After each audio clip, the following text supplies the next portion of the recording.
to bang the gavel so loud. So we'll try to get it ordered without banging the gavel too loud. We'll go ahead and get the meeting started this afternoon. I think our next presenters are basically Hank and Mary.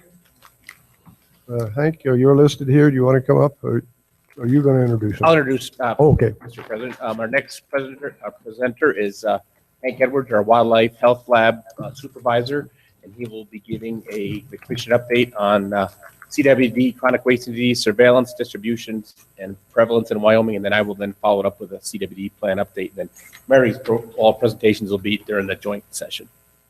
Okay, thank you.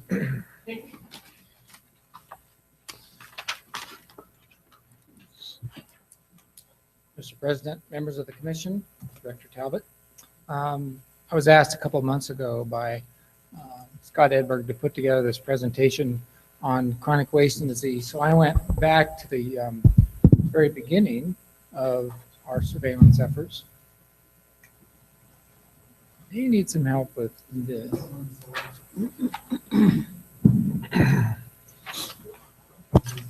That's what that PhD will do for you. I don't have one, so I don't have one. Okay.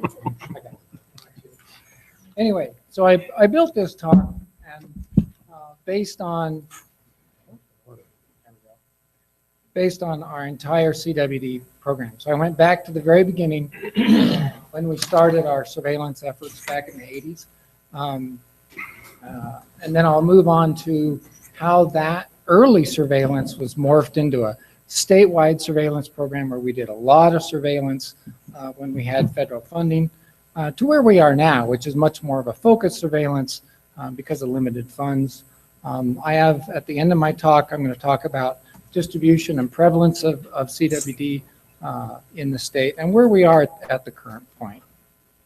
So to start off with, talk about just a brief update on CWD, or a little background, I should say. So obviously, chronic wasting disease is a fatal brain disease of white-tailed deer, mule deer, elk, and moose. And it's caused by a prion, or an infectious protein. We're used to dealing with bacteria and viruses, but prions are a little different. They're much more difficult for us to deal with, and I'll get to that next. Where, again, prions are neither bacteria or viruses. Rather, it is an abnormal shape of a normal protein. So we all have prions in all of our cells, but the prion itself is one that's shaped just a little bit differently, and it's that shape that actually causes the disease itself. So as these abnormal shaped prions come in contact with normal prions, they force the normal prions to take on that abnormal shape. So that's how the disease kind of builds in the body. Another problem with prions is they're incredibly resistant. They're very, very tough. They're very resistant to environmental degradation through desiccation, UV radiation, anything. They're pretty resistant to that. They're also not inactivated by normal cooking temperatures, and they're not inactivated by common disinfectants. But the only common disinfectant that works is bleach, and you need a 10% solution of bleach for at least 30 minutes. So it's not something you want to put your best hunting knife into for sure. So why do we care about CWD? And the big reason we care about CWD is the unknown management effects. We really don't know what effect this disease is going to have on populations. Based on Malia DeVivo's research through the University of Wyoming, looks like CWD is likely to have a pretty significant effect on at least mule deer populations in her study population near Glen Rock. But eradication is very unlikely due to its environmental persistence. So once the prion gets into the soil, it can stay in the soil for many, many years. So eliminating the deer herd is not going to eliminate the disease. So at the present time, we really don't have any effective tools or technology to deal with disease. So at this point, the way we deal with CWD is we really rely on ways to learn to live with the disease. And that includes public education. So they know about the disease. We tell them where CWD occurs in the state, where it doesn't. We do our best to remove positive animals from the population That's a good, not only does it limit the transmission to other animals, but also we're limiting environmental contamination. And finally, the last thing we do is we continually monitor the distribution and prevalence of this disease across the state. So how do we survey for this disease? Getting to the nuts and bolts.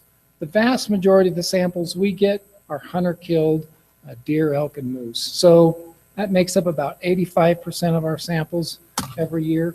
And we get those samples through check stations, meat processors, head drops, and even urban deer reductions when they're reducing populations. All those samples come to us. We also do roadkill. That makes up about 7% of our samples.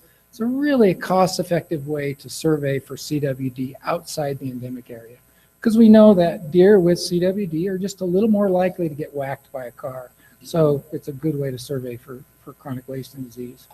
And finally, targeted animals. And when I say targeted, we're targeting those animals that are showing signs of CWD.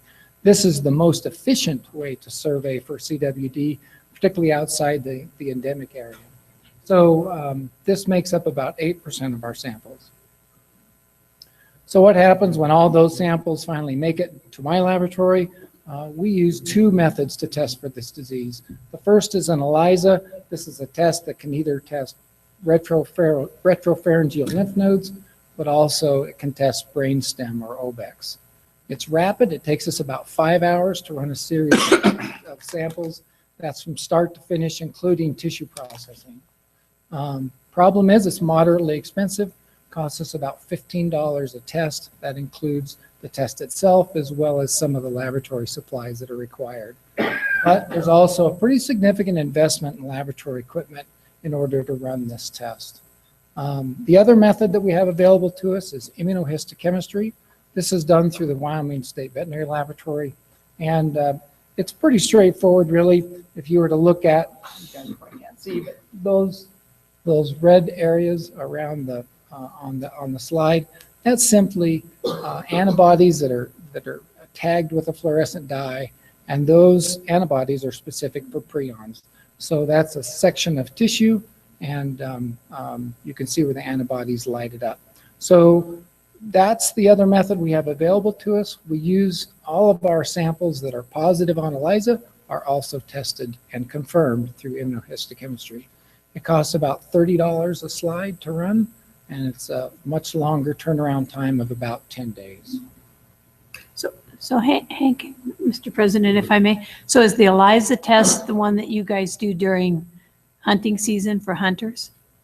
Commissioner Little, yes, that's the test that we use during the hunting season, mostly because it's such a rapid test, and it's an accepted test through the federal CWD program. It's an accepted method of testing. So then if you find one that tests positive there, then for your own purposes, you would go on to do the second test. Yes, and we're also required to, through the CWD program, all samples need to be confirmed through immunohistochemistry. And we find that over 99% of our samples are positive on both tests. They're both very good tests. President Price, Yes, Commissioner Anselmi. back up that one slide there. Do you own both pieces of equipment, or do you have to send that one away to the IHC? Do you have to send that away, or you got the equipment to do that? Yes, sir. We send the immunohistochemistry to the Wyoming State Veterinary Laboratory, where they do the testing. Any other questions? Mr. President, did you just say that even if we have a positive on the first one, we have to confirm it with the second expensive test? That's correct. Why? Well, because the federal government, because immunohistochemistry was the first test that came around for CWD, it is still considered the gold standard for testing for confirmation for chronic wasting disease. That's not to say that the ELISA isn't just as good, and in some cases the ELISA is better, but because we're not going to change is really what it boils down to. Well, who pays for it? We pay for that as the Game and Fish. So I'm going to say, I'm going to ask you the question again, why? I mean, I understand that you're saying there's some scientific reason we have to confirm our test, but if the first test is good, why are we spending $30 every test case on a second test just because the feds say we should? CWD testing is amazingly regulated. Not all testing is regulated near to what CWD is. And they specify exactly the way that testing will be done and confirmed. I agree with you, it doesn't make a lot of sense, but a lot of things the federal government does doesn't make sense, I guess. I don't have a great answer for you, Commissioner Crank, I'm sorry. Okay. President Price, another question, Hank. Now, I mean, I understand we're paying for it in terms of any choice we have to test, roadkill or selection process or whatever. But during the hunting season, when a hunter requests that, they pay for the $15, don't they? No. Actually, if a hunter would like to have his deer or elk tested, they bring it to the Wyoming State Veterinary Laboratory and they pay the $30. And that's then, and the only test the Wyoming State Veterinary Laboratory offers is the IHC. Oh, okay, okay. So they, But Mr. President, I don't know that that's accurate. I mean, I've taken deer to the Game and Fish office here in Cheyenne, and they take out the lymph glands and have it tested, and I get the results, and I don't pay a dime. That's correct. That's when you come under our surveillance program, then you were lucky enough to find a Game and Fish either through our surveillance program if we're in a particular area, or if you come to the district office and they're willing to take a sample for you and then send it in, yes, there's no charge. But if you showed up at the Wyoming State Veterinary Laboratory and asked them to test your deer, then it would have been $30. All right. Sorry. Commissioner Selmy? Is that IHC, does it test for other things, or is that the only thing that machine does? That's the only thing that machine does. How do you test for that new one, that adenovirus? Is it one of these, or how do you test for that? That is a different type of an assay. That's called a PCR, or polymerase chain reaction, and that's actually looking for a DNA fingerprint, if you will, of adenovirus. So it's a different test altogether. You have that machine. We do have that machine, yes, we do. Any questions? So how did CWD get to Wyoming? You know, we really don't know how it got here, and also we really don't know when it became established. There's lots of theories on where CWD came from, whether it's deer that were raised over a pen of sheep that also had scrapie, or land that where scrapie sheep were raised, whether it's a spontaneous mutation. We really don't know where CWD came from. Modeling by Mike Miller for the Colorado Parks and Wildlife suggests that this disease was likely here in the 1950s. But because it's a slow disease, it takes a long time to detect, particularly in a rural environment like Wyoming. We didn't discover CWD until 1986, and an elk and white-tailed deer was 1990, and a mule deer in 1992.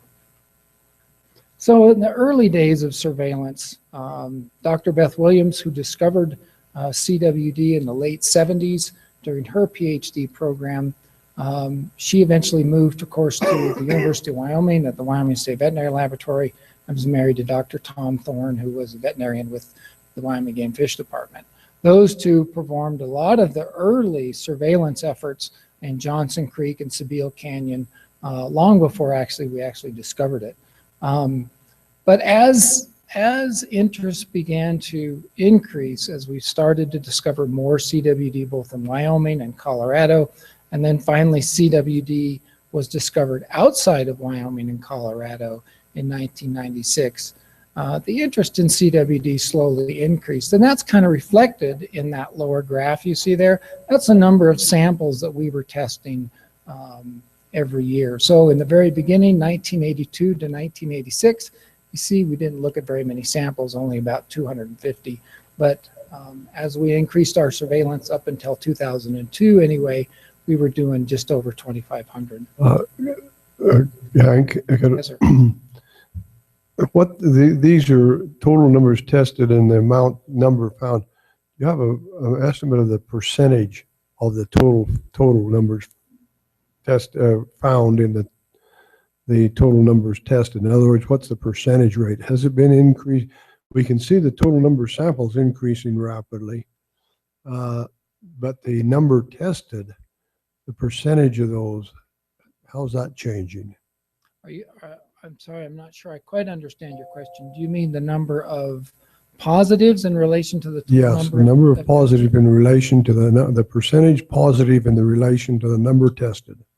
So you can see that, maybe you can't quite make it out on the graph, but that yellow bar at the bottom is the number of positives in relation to the total number tested. Okay. And I have another graph that's coming up here in my presentation, and you'll see over the course of time from 1982 through 2014 anyway, the total number of positives. And actually the total number of positives remain remarkably similar. Okay, so the percentage, it goes up, or the percentage stays roughly the same, even though you test more, you just find more and the percentage remains roughly the same. Actually, yeah, the number of positives actually remain the same rather than the percentage.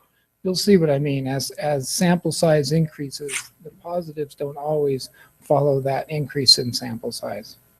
Okay, thank you. We get it somewhere around 100 positives a year, almost regardless of the number of samples that we looked at. Not quite. You'll see what I mean. You'll see what I mean.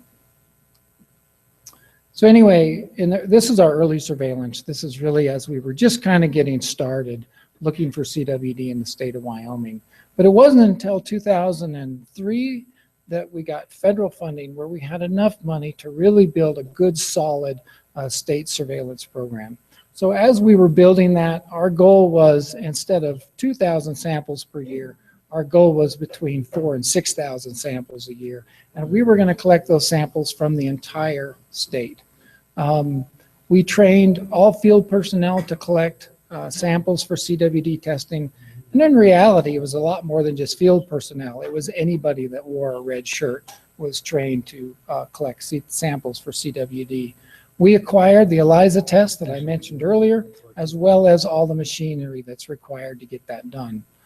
This allowed us to do rapid testing where we could return samples in just a few weeks, or results in just a few weeks. And we also instituted the policy that for those hunters who were unlucky enough to get a CWD positive animal, they also received a letter in the mail letting them know that their animal was positive.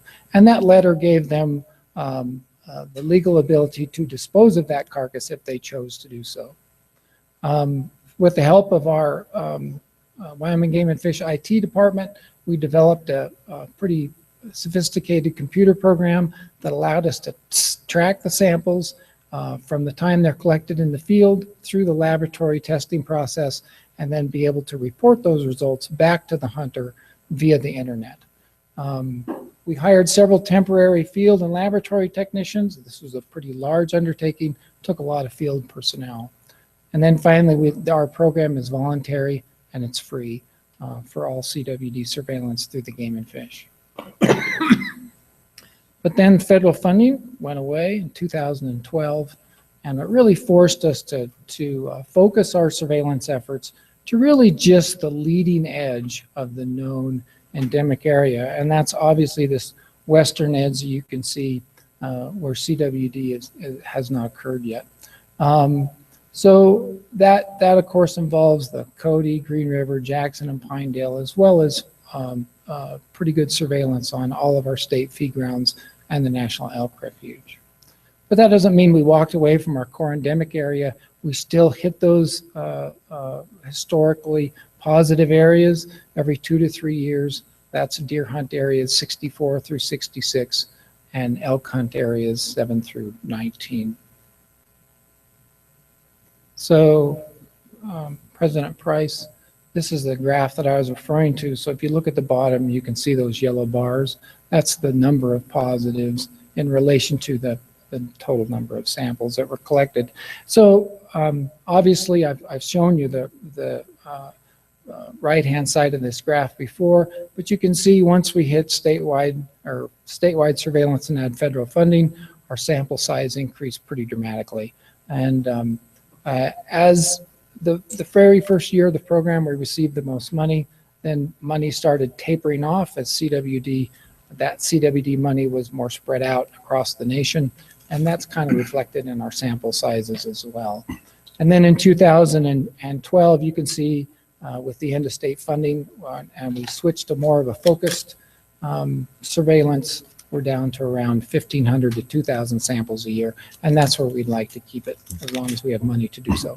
I think what I'm asking is the percentage of positive tests.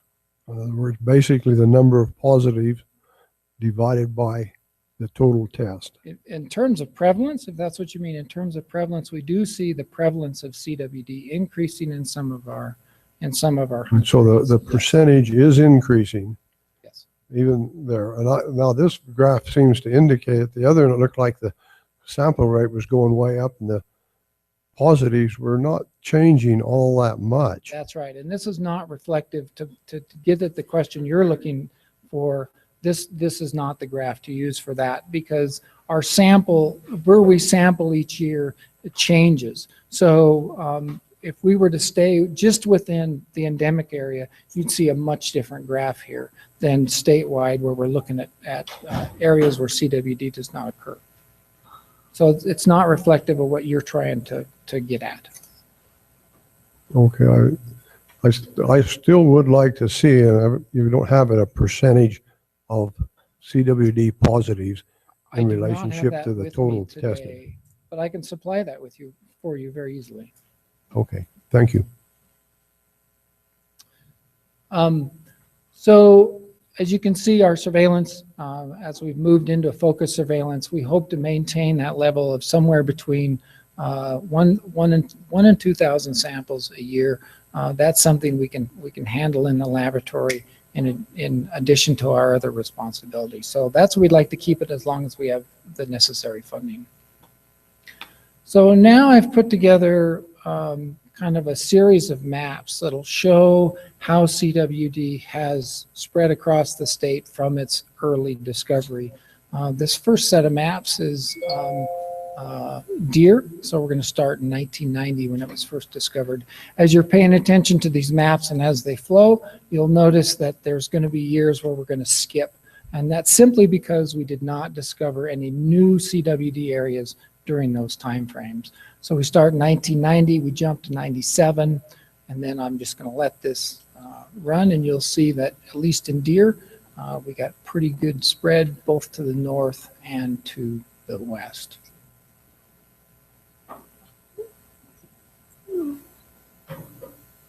2010, we're going to move right up to 2015. These maps include the most recent data. So as of 2015, this is the total distribution of CWD in deer across the state. So one thing to keep in mind is it took 25 years to get this far, but you can see it's, at least in deer, it covers almost 2/3 of the state. Moving on to elk, kind of the same story. We're going to start in 1986 this time, again, because this is the year we discovered it. And then, as you'll see, CWD doesn't go near as far in our elk populations as it does in our deer populations.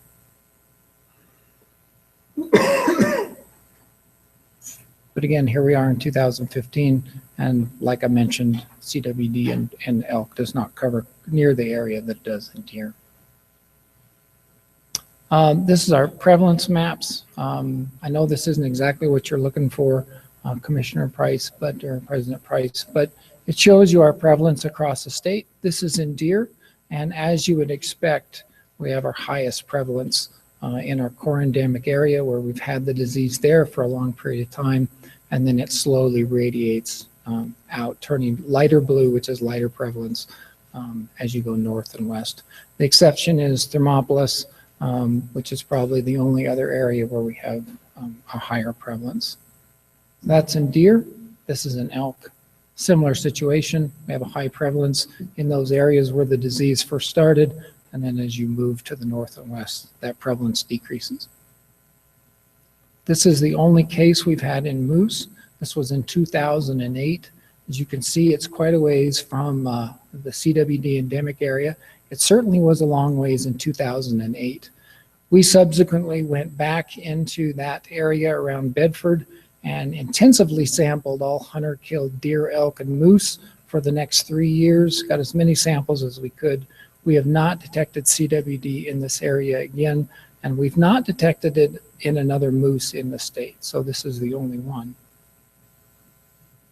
As far as the future of CWD surveillance, we will continue to monitor that western leading edge of the endemic area, again, concentrating in and around feed grounds, as well as all the way down to the southern tip of the state as well. But we're not going to walk away from the endemic area. That's still very important to us to continue to monitor. We'll continue to monitor prevalence as well as changes in population.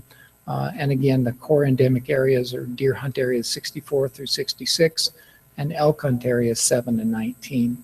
But CWD is expensive, and our surveillance efforts will really be contingent on continued state funding. That's all I have on CWD. Entertain any questions? Mr. President. I guess I'm going Go ahead. to ask a question. So if I come over here or over in Casper, shoot me a whitetail, drag it back over to Daniel, clean it out, throw the bones out, cut the meat off, throw the bones out, then there's a chance that I am transporting CWD into that area. That's correct. We do have a carcass transportation. Okay, so, but if I butcher it out here or while in Casper and then just take the meat back, that reduces the probability. That's correct. Okay, I think that's the thing to think about on that. At least I am on that. I have one other question. Can CWD, you have the scavengers, and I'll just take a case of a wolf, which I like them so well.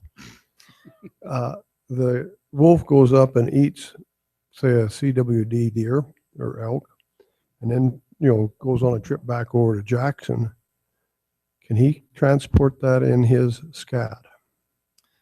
Some of the preliminary work, at least on scrapie, which is a very similar disease, indicates that the prion is likely deactivated, if you will, loses a lot of its infectivity through the digestive tract of mammals. So that's not to say absolutely not, but chances are much less likely. There has been some research with crows and other scavenging birds that say that that prion is not as inactivated as it would be through mammals. Will you repeat the birds, the prion is deactivated? Not. Is not. And yet, okay, they have a tougher digestive system, I think, than a lot of the carnivores. So, But anyway, what the research that I'm familiar with looked at crows and found that prion maintained its infectivity. and this is going to be another thing. We've got this migration route from the Red Desert up into the Holeback. And there's no connection now between the Red Desert and the CWD border, but it's close. So there's a chance for transportation there. Yes, sir. Okay, thank you. I'm asking these questions are kind of devil's advocate questions, but something I think that's important to think about. Okay, thank you, Hank. There's other commissioners I believe have some questions. Mine, Hank, we met the other day because I was really curious about CWD.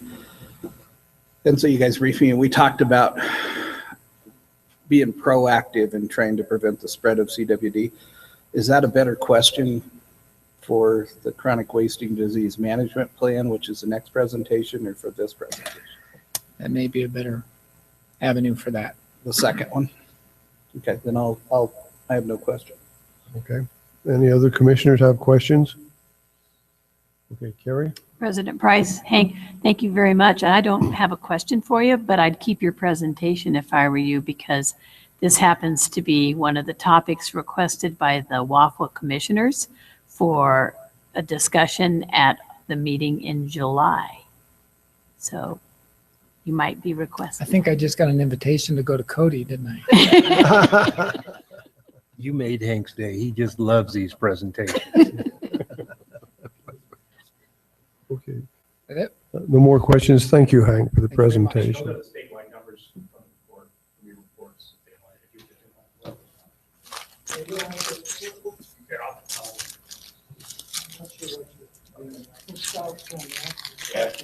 So Commissioner President Price, in 2012, we sampled 2017 deer, which 98 were positive, which is a 4.8% statewide.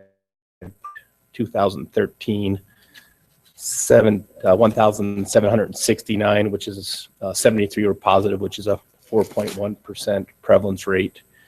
2014, we tested 1,632, 110 were positive for a 6.8% positive rate. And then I don't have the 2015 sampling basically just ended, and Kang's getting those all together. So 7 to 4%. There is a going 4, 6, and 2015. 4, 5, 4, 7. And a lot of it has to do as we get a new area, increased sampling.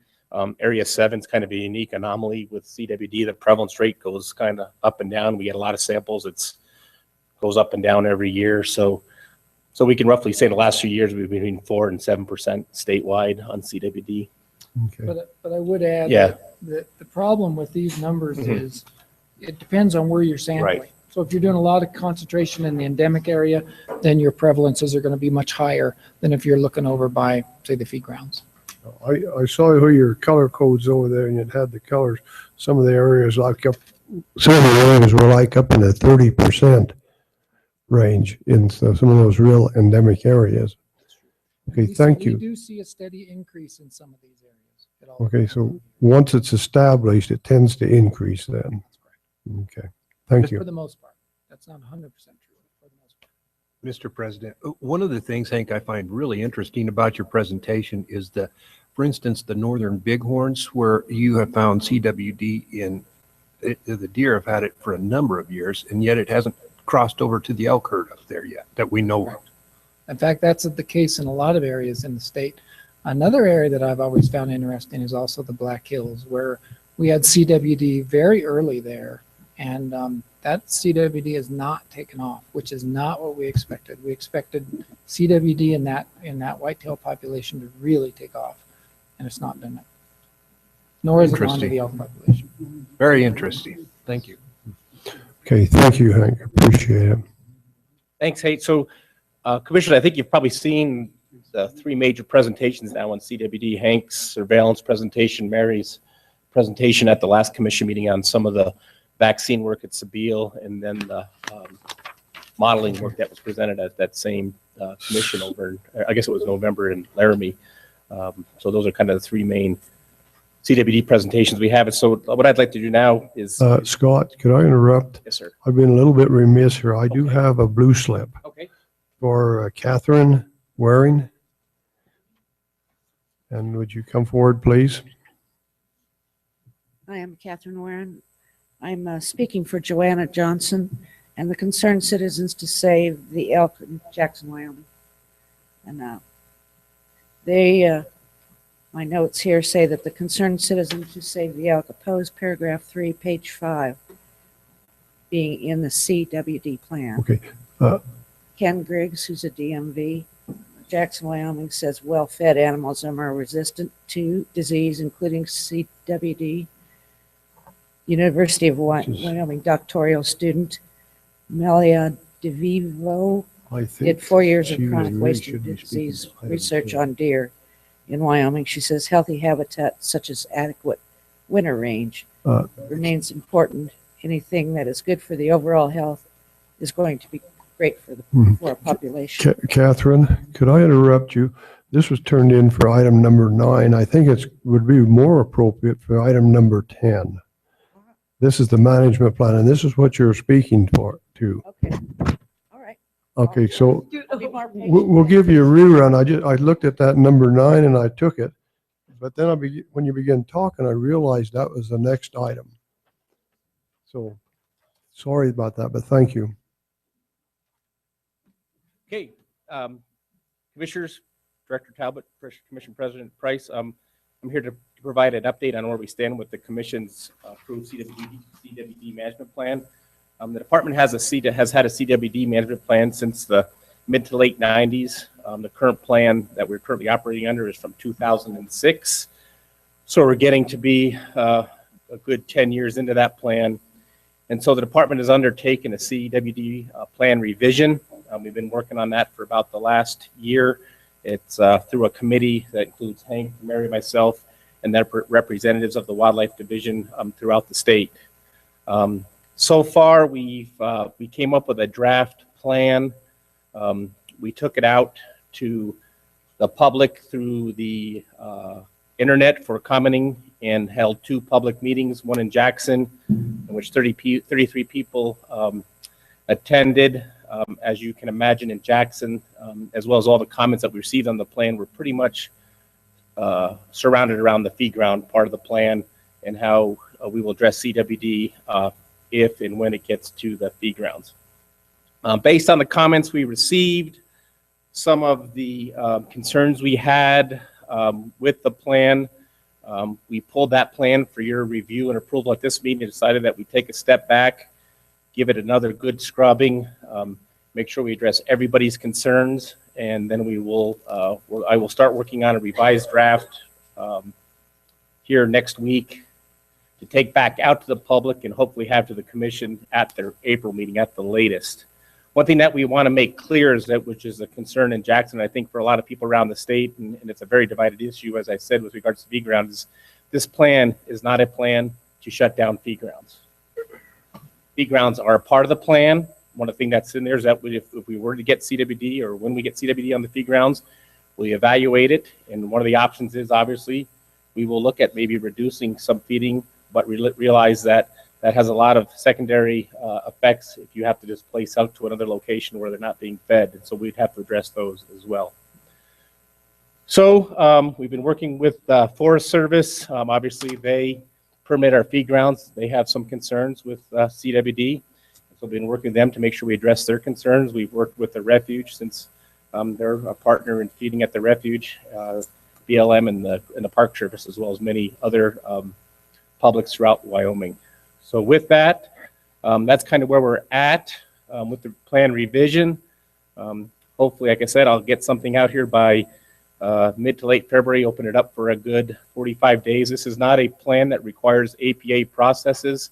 So, but we do feel, just like the current plan, that we would like the commission to review it and give it, for a better word, its blessing versus the department just developing it without some type of commission approval. And that's the way the current plan is. So with that, most of the main parts of the plan are still intact. We've just done quite a few revisions to them. And I don't know if you've had a chance to review some of the comments that were provided in your agenda item, but again, feed grounds are probably the thing that we're going to have to address the most. So Hard look, make sure we have something that is reasonable, practical, that we feel we can implement. And we want to make sure this plan remains flexible and adaptable. Every day something could change, and we want to make sure that we can change accordingly with anything that new comes out, specifically research that'll help us address this disease. As Hank said, it's a very unique disease. It's not a virus or bacteria that you can just go cure, let it run its course, and it disappears. It sticks around for a long time in the environment, and including uptake by grass, which obviously could have an impact on our ability to provide hay to feed ground. So it's a unique challenge, but we're up to it, and we've got some of the best people to deal with it. And so I think we'll come up with a good plan, realizing that it'll be adaptable, and we'll try to come back as need be to modify it. okay, so what you're saying is that you basically withdraw this at this point and then redo it, and we'll see it a little bit later after the public's had another chance to review it. Is that correct? Commissioner Price, Commissioner President Price, that's correct. I'm not asking for any action today. Just wanted to give you an update because originally we were going to bring it forward to you at this meeting, and we've took a step back, looking at the bigger picture, and decided that we'll hopefully no later than the April commission meeting for a commission review and approval. Okay, thank you. I'm going to, at this point, you're down there, I'm going to ask Catherine, do you want to go ahead and comment on this that's been there at this point, because they're going to withdraw it? and redo it and take it out for public comment again. Okay, I'm gonna, excuse me. And to address, I've talked to Joanna on the phone. She was at the meeting in Jackson. She provided, maybe it might be the same email this lady has. Yeah, not that one, but their concerns about the fee grounds and CWD and elk. So I have talked to her both at the meeting as well as on the phone since the Jackson meeting.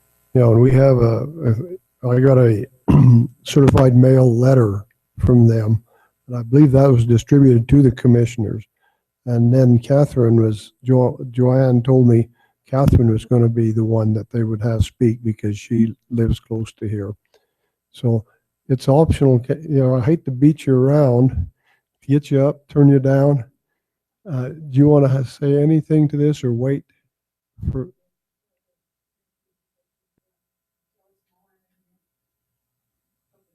I'd take any questions from the commission, but that's just an update that we've stepped back, evaluating comments, looking at some additional research, and then we will come back with another round of public input, and then come back at April with a revised update CWD plan for commission review and approval. I do think with Kathy, I appreciate it.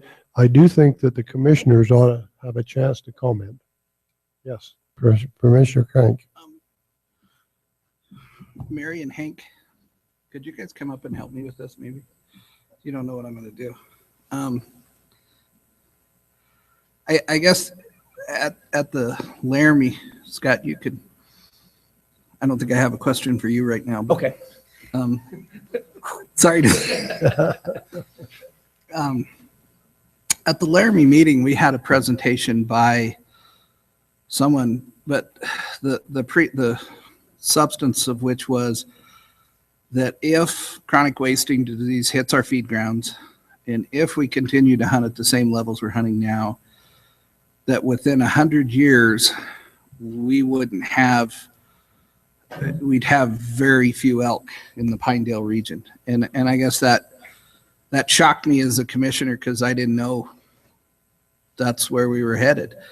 So I asked Mr. Kennedy to set up a meeting where we could talk about, if that's accurate, and if we truly, as a commission and a department, wanted to be very proactive in trying to battle chronic wasting disease in both our deer and our elk herds, what is out there? So I kind of posed the question to Hank and Mary, if money wasn't an option, you had as much money as possible, what can we do? And maybe, what I heard, and if I missed these, you can tell me more, but I think it'd be good for the commission to hear what maybe we can do. Because this is going to sound kind of shocking to the public and maybe to the department, but we haven't done anything to battle chronic wasting disease. Years ago, the state decided to take the option that we would observe and study and try to document and figure out how it's spreading, but we're not doing anything to try to battle the spread of chronic wasting disease. And I think that's accurate today. So if we want to change gears and try to battle chronic wasting disease, how do we do that? And what I heard was one suggestion was more monitoring in the endemic area would be helpful. Mary obviously gave a great presentation about the testing of a vaccination that came out of Canada that unfortunately didn't work and made the chronic wasting disease worse, as I recall that. So Mary can talk about what may be on the horizon there. Hank can talk about what the additional testing would do in the endemic areas. And then there are some what I called, Colorado has battled this by trying to essentially wipe out deer herds that have chronic wasting disease. And maybe that's too extreme. You can describe it how you want it, but I called that the rotenone approach. But so there's several management actions we can take, and I think it's important that before too long the commission gives some direction to the department where we want to go. And if it's, if the commission wants to go someplace, it's going to take some money, and we need to spend some money. So with that setup, who wants to talk, or I mean, I just think it's important that we have that as, the information I heard was fascinating. I think it's important for the whole commission to hear that kind of talk we had that day. So thank you for putting us on the spot. And I guess when it comes to that question, I think it's probably better addressed by us putting together a presentation and putting some of that together in a more formal approach so that we can really do a good job of presenting that rather than being thrown on the spot and trying to come up with some stuff. I told there's you I was certainly going to do this. I was there at that meeting too, and I think the information you presented was very good and interesting. One of the things this was basically just the scientific part of it. And if I understand Commissioner Crank right, he's asking the department to look and see how we can address this information and maybe use the information and maybe gain new information on that. Is that? And Mr. President, I absolutely don't want to put you on the spot, and I know I probably have done that. I didn't intend to do that, but for one commissioner, I think it's important that we start looking proactively, and if it costs money, it costs money. But there's a variety of states have tried various actions. We know some of those work or don't work, but when this threatens our elk herds in the Pinedale area within 100 years, I, as one commissioner, don't want to just sit around and monitor. And so I do think we need to be proactive, and you're our experts, so if additional monitoring will help, if there are more vaccines that we should be testing, if there's some bug that'll eat all the prions in the state of Wyoming that have chronic wasting disease, I don't care what it is, but I want to hear about what can we do as a commission and a department to try to stem the tide of chronic wasting disease rather than just monitoring, which I understand why you're doing that. I'm not criticizing anybody, but it's time we start fighting a battle, I believe. I mean, it's unacceptable to not have elk in Pinedale in 100 years. Maybe the thing is, now that you talked to Scott or there, as you do the management plan, maybe it's possible to you to fold in some of the initial information we have with there to work on that. So part of the plan is research, and obviously we have we'll call it a research facility, and I don't know if Mary talked to this with Commissioner Crank or not, but our research abilities are somewhat limited. But maybe this would help if we were to put a presentation together, a summary presentation of some of the research that has been done around the country, around the world with regards to CWD, other than what you've heard the last three presentations, because there's quite a bit, but not a lot.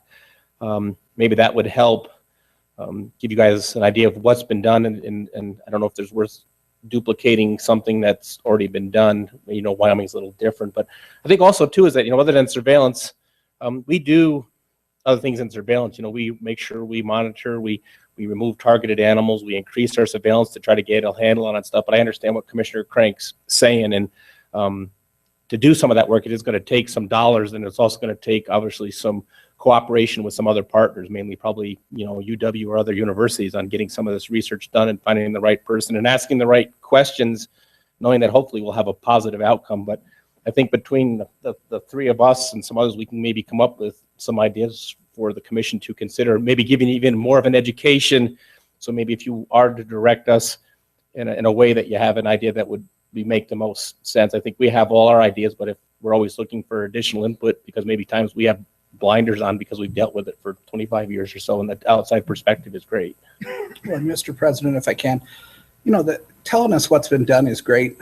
That adds to our base of knowledge and lets us make more sound decisions fiscally about what we should do. But I'm the fuzzy-headed liberal on this commission, and I want action. I want to spend some money. Okay. I want to see, if there are other vaccines out there that may have some hope. You did an incredible job testing the last vaccine. Let's test the next vaccine. If there are, additional sampling will gain to our core knowledge about what may solve the spread of chronic wasting disease, let's do some more sampling.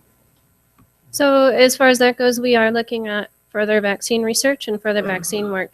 And my suggestion at putting together a presentation for you is not necessarily even to talk about what has been done, but give us the time to put together options. What are our options? And maybe be able to kind of present them to you a little bit more formally than we can if we just start talking off the top of our heads now. You know, we talked about a number of things when we met, and I think there are some options that we could consider for our state. But I think it would be beneficial if we'd have the time to put that together for you. I agree there that you need some time together. You know, we're not going to solve it here on the floor now. Right. When would you estimate would be a good time for the next or for the presentation? So we had talked about potentially for the March commission March or meeting. April. March or April. March would be good. Trying to put something together. We'd like Well, it cured should we by aim at April. March and see how that works? Sure. And if you run into some problems in it, you know, I don't think we want to run into this wild-eyed, but I think it's what Commissioner Cranks brought up as a thing that we do need to take more seriously than it seems like we have. Yeah, and I think we really agree that it's time to try some proactive options. And I think we could come up with some things that we might be able to try in Wyoming. Okay, thank you. Mr. President, Oh, excuse me. question for one of you. What was the source of federal funding for CWD and why did it dry up? Yeah, it was APHIS funding, USDA APHIS funding. And what was the second part of that question? I'm Why sorry. did that dry up? Why did it dry up? Why do we no longer have that It source? was no longer part of a congressional earmark or whatever they call it. So they essentially stripped all the money for CWD surveillance across the nation.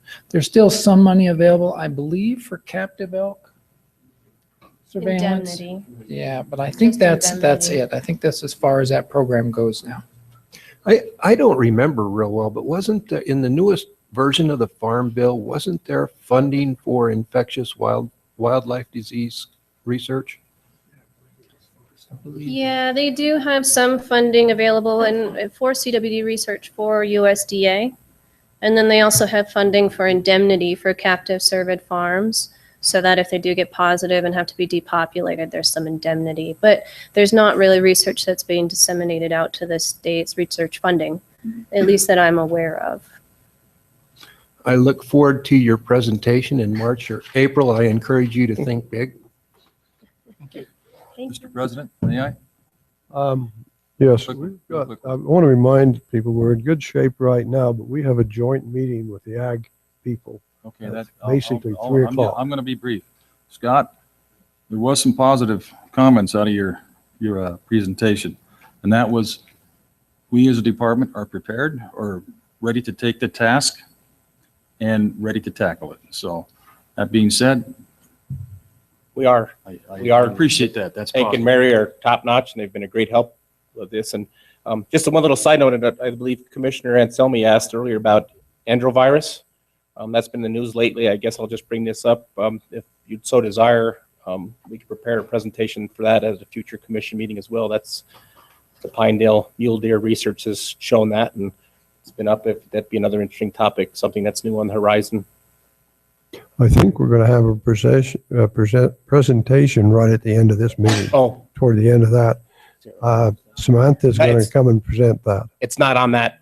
It's not on enterovirus. It's on a different topic, is what Hank and Mary say. They're going to cover antivirus, I believe, in that presentation. Okay. You're going to cover more the scientific side of it then. Okay, thank you. And it's more of a statewide issue now as well. So it's just another little topic we could give a presentation on in the future as well. Something that's new and upcoming. So Okay. So, with that, any other questions or comments on the CWD plan? Mr. President, sorry.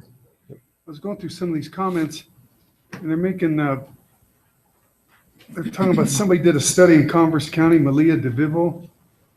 Can you give us 25 words or less what that was about? Absolutely. Elite DeVivo completed her PhD work on Deer Area 65 south of Douglas on CWD and mule deer.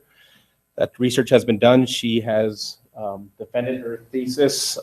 It's waiting to come out through UW. She will be coming to the wildlife supervisors meeting next week to provide Department Wildlife Managers an update on our research, so we have a better understanding, and then we'll evaluate that and how we'll work it into our CWD management plan. And that was 27 words, I'm sorry. Good, thank you. Thank you. Okay, I'm going to say thank you and we'll move on.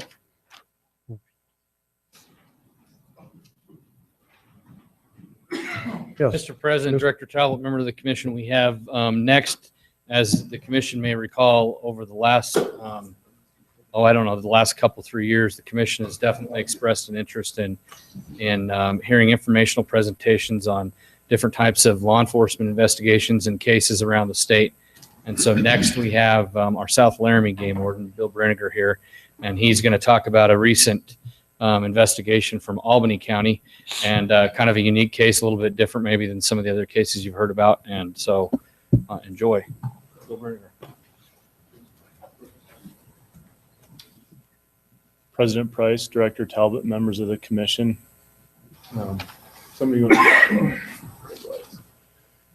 So last spring, I'm thinking, all right, I made it through the busy season. Everything's greening up. It's nice out. And I get a call. I'm thinking, it's going to be an antelope killed by a dog. And I show up, and what I find is a pile of hide and bones, beer cans, not much to go on. We dug through it. We found a little tab from an energy drink, some tire tracks, but that's about all we had. It was a pregnant doe, so there was 2 fetuses. Obviously, it was out of season. It was in April. We had some rope too. So this is, if you're familiar with Laramie, this is in the Corthell Hills neighborhood. You can kind of see it off the interstate.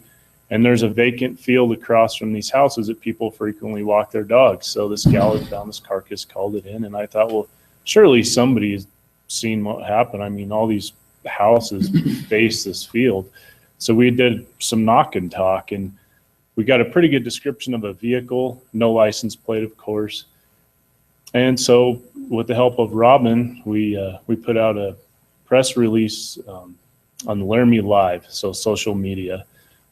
And almost immediately I got a call about a black truck that had been driving down one of the alleyways nearby. And the guy thought the guy was looking in garbage cans, maybe getting recycled goods, or he didn't know what they were doing, but he thought it was kind of interesting because it matched the description. So these garbage cans, as we walked down the alley, had blood and some antelope hair on them, which we thought somebody just dumped the evidence in the random garbage can. Well, we weren't dealing with the brightest criminals here. We looked high and low. We had tire tracks, bloody tarp in the garbage can. And as you can see on the bottom of this garbage can here, there's kind of a ring of blood around there, which was kind of unusual. There's no sign of blood on the ground anywhere. And as we're looking through the garbage, and believe me, we dug through, there was some nasty garbage in there. The resident where these garbage cans were decided he was going to be curious and said, "Oh, what are you guys up to?" And of course, we're the game wardens. We told him what we were investigating, and he was really helpful. We found it a little bit odd. And he said he was out of town and returned home, and he saw this bloody, stinky garbage can, and he just propped it up. He didn't think anything of it. Okay, seems a little unusual. So just some more of the evidence. And you saw the picture of me up in the tree. We actually ended up putting a trail cam on the neighbor's fence. The neighbor lady was more than willing to help us out in our investigation. And you can just barely see the silhouette, but one of the residents of this, it's basically a bunch of college kids that live in a house. They were kind of out looking at what we'd been doing out there. And it was these three wrestlers from the UW wrestling team, which really caught me off guard. Chaz, Ben, and Luke. And Chaz was kind of the ringleader of the bunch. He is the one that was in the alley watching us look for evidence. So this was a long, drawn-out process, and I'm just kind of going through this. I know you guys are short on time, but lots of time, driving around looking for this truck, because the truck had not been in the neighborhood every time we looked, and finally we found it in parked in front of their house. Jason Sherwood, another game warden, and I knocked on the door, talked to the guys. We could tell they were being deceitful. We ended up getting enough for a search warrant. So in this process, Chaz Polson, when he lied to us after we interviewed him, he said, well, I was just really nervous because I was afraid I was going to get in trouble for underage drinking, you know, typical college house, beer cans everywhere. Well, truck, it was a black truck, just like the reporting party described. Tire tread was an identical match. So the search warrant. So at this point, they're still lying to us, and they continue to lie as we're they're going, you know, sorry, I thought you had a question. There was, you know, 10 plus game wardens. The folks from the forensics lab were there to help us out. And several of us game wardens were interviewing the main suspects outside, and they continued to lie to us. Meanwhile, everybody doing the search warrant found these guys did not make any attempt to clean up. There was antelope hair in the garage. There was blood. There was bloody knives. There was in the house. There was antelope hair in the garbage can, bloody shoes. I mean, you bloodied rags. It was just basically it was like the Animal House in there. And believe me, it was. The dad wasn't very happy when he found out. So despite all the evidence, they continued to lie. But one of the Licky Lou neighbors called the wrestling coach, and he shows up. And it's Sunday, it's church day, and he happens to go to my church, which I didn't realize till that day. And he said, do you mind if I ask what's going on? And I said, sure, I'll tell you what's going on. You know, these guys are all lying to us, and we know they're lying to us. It's obvious. He said, well, do you mind if I take them for a ride? Have at it. And the wrestling coach, if you haven't seen him, is about my size, but quite a bit more muscular, pretty big dude. And about 20 minutes later, maybe a little longer, he comes back and he said, these boys have something they want to tell you. And the confessions flowed after that. So these three boys had permission on the McGill Ranch. Mike McGill is, he likes to help out the college kids, lets them come out and blow off some steam, go fishing, prairie dog hunting. He had no idea that they were poaching antelope, but Chaz, the ringleader, they were out shooting prairie dogs, and he said, hey, there's some antelope over there. I wonder if we could hit those antelope. And these kids, none of them are what I'd call real hunters. They know how to operate a gun. That's about it. So they hit the antelope, and it was way out there. They were surprised, and one guy in the group said, well, the way I was raised, we don't waste the meat. You know, we did wrong already. We're not going to waste the meat. So they brought the meat home. And of course, when we looked in the garbage can and they knew we were onto them, the meat disappeared. But Chaz, I'll give him credit. He manned up, and he's even though his dad had plenty of money, he said, I don't want an attorney. And he just walked up in front of the judge and pled guilty to everything. He actually, so 2 charges for the fetuses and 1 charge for the doe. Waste, taking from a vehicle because he shot out of the back of the truck, interference and litter. But what we did do is we allowed him, he can pay off his restitution through community service at $25 an hour. The judge upped the hourly rate since he's a college kid. Luke and Ben, they weren't really as much involved in the process, and they got an attorney and opted to take a deferral. But they still had to pay restitution and some fine, or mostly restitution.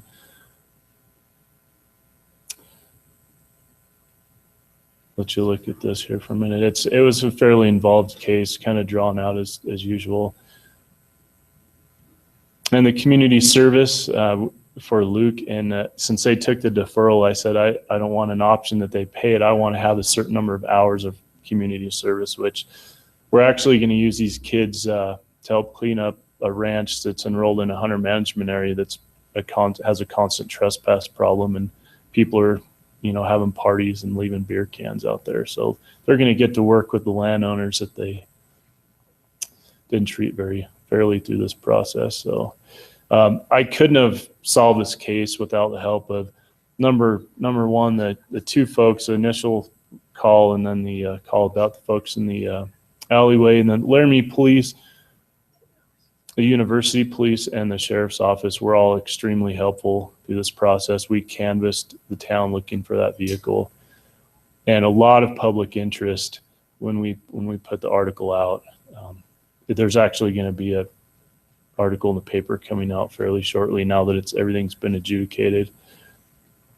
But social media, I'm kind of in that middle stage where I'm not really into all the social media, but I realize its importance, and I couldn't have solved this without Laramie Live, because by the time it would have come out in the paper, in fact, I showed up to dig in those garbage cans the night before they were to be emptied. Any questions? Okay. Thank you, Bill. Are there questions from the commission? Thank you. No questions? Well, thank you. Interesting, thank you. Scott Smith? Yeah.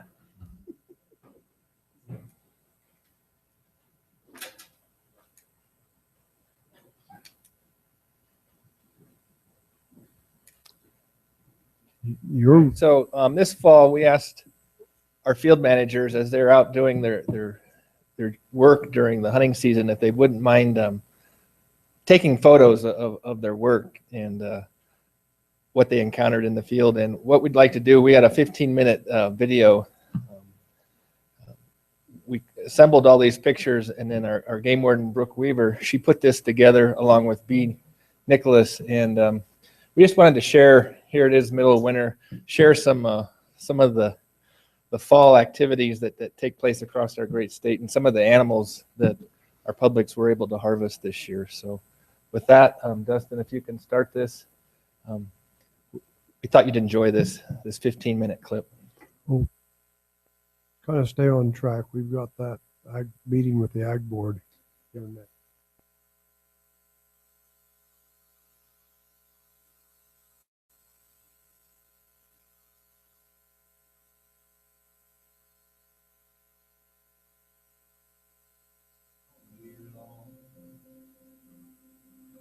November to come along, freezing rain and a chance of snow, and that bitter wind starts to roll. We can bartend around in a hard cold bar, and the pressure falling down. It's all lining up like a bird.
President Price, if I could, I'd like to introduce B. Nicholas and Brooke Weaver. There's the one that put this together.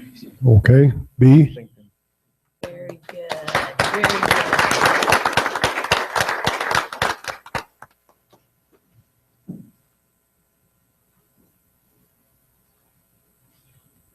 Okay, then that'll end this session at this point. We've got to kind of rearrange things, I think, and prepare for a meeting with the Ag Board. So with that, we'll take a break. And thank you for coming and participating. And we'll reconvene here tomorrow. I think we're going to ask for a call from the public here. I think we probably ought to do it because is there anybody in the public that would like to address the commission at this point? Okay, here, seeing no call, then we'll adjourn.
I would note that you're on TV here.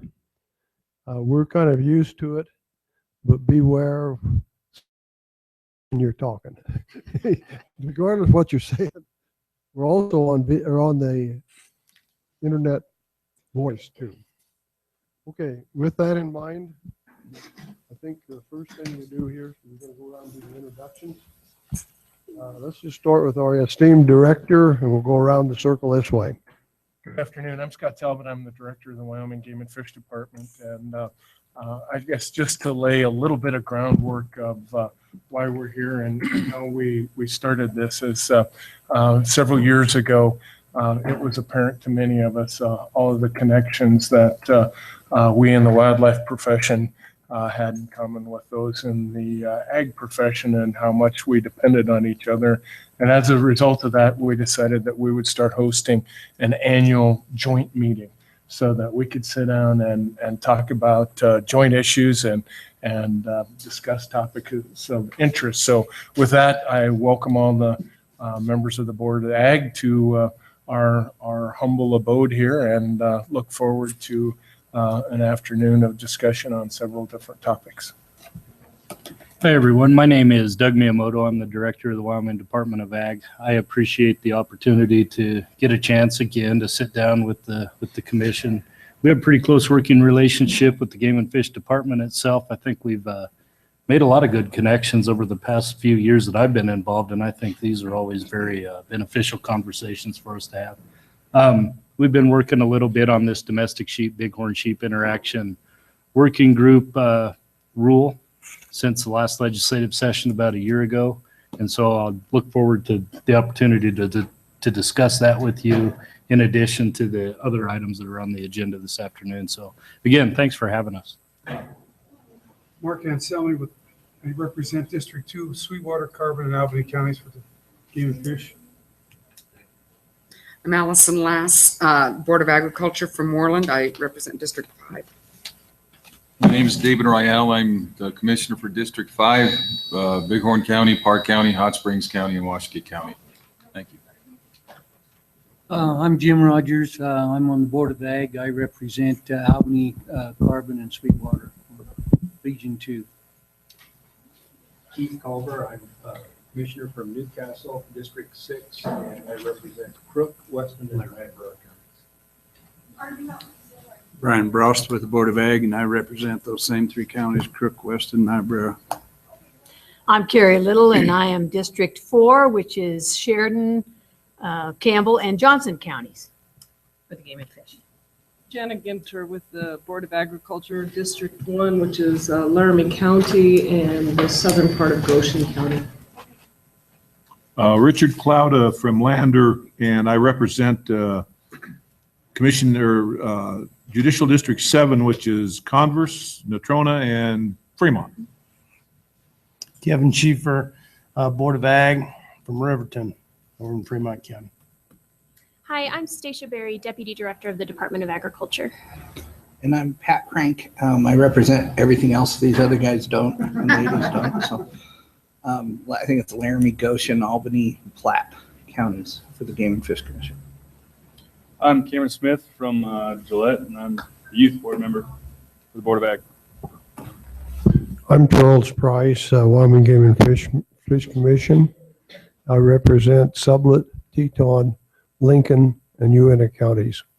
And with that in mind, I think, any other housekeeping things to do? We do have a blue slip that you can address. That's what we use here. And if anybody from the audience at the end of this wants to make a comment or anything, they can fill one of these out. That's out on the slip, and can comment. You have a way to comment. We also would welcome comments from the audience at the end of the meeting. With that said, I think we'll move on into the meeting. Hank? Or Scott, you do the introduction. Commission President, Board President, Directors, Board and Commission members. Our first presentation will be by Hank Edwards. Hank is our Wildlife Health Lab Supervisor, and he'll be providing a presentation and summary of the brucellosis surveillance in the Bighorn Mountains. Hank?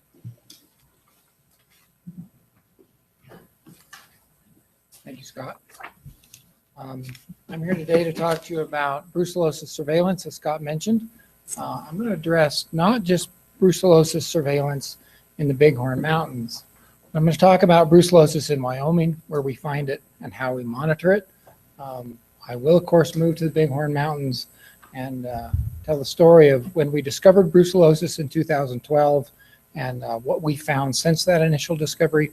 And then I'll move on to future directions, some of the research projects that are planned, as well as future surveillance efforts. So, as many of you know, brucellosis is endemic in elk and bison of the greater Yellowstone area. So the greater Yellowstone area, although Wyoming takes the lion's share of it, it also involves Idaho and Montana. But if we look just at Wyoming, here's a map of the state. These are elk hunt areas.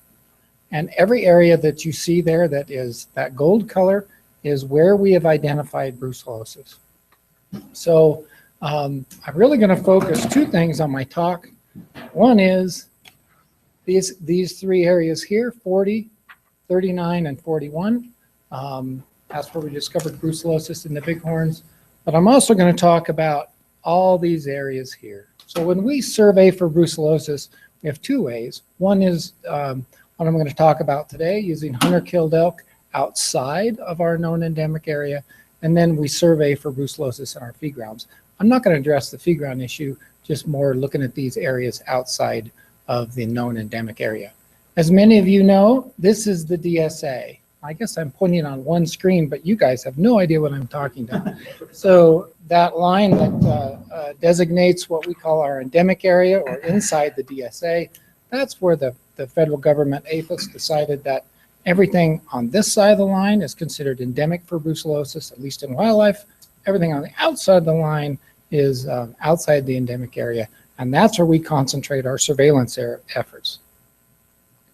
So to just talk about those areas outside of the DSA, we're monitoring brucellosis in non-feed ground herds, as I mentioned. Our surveillance is focused on hunter-killed cow elk. That's the way we can get the most bang for our buck, by targeting those elk hunters.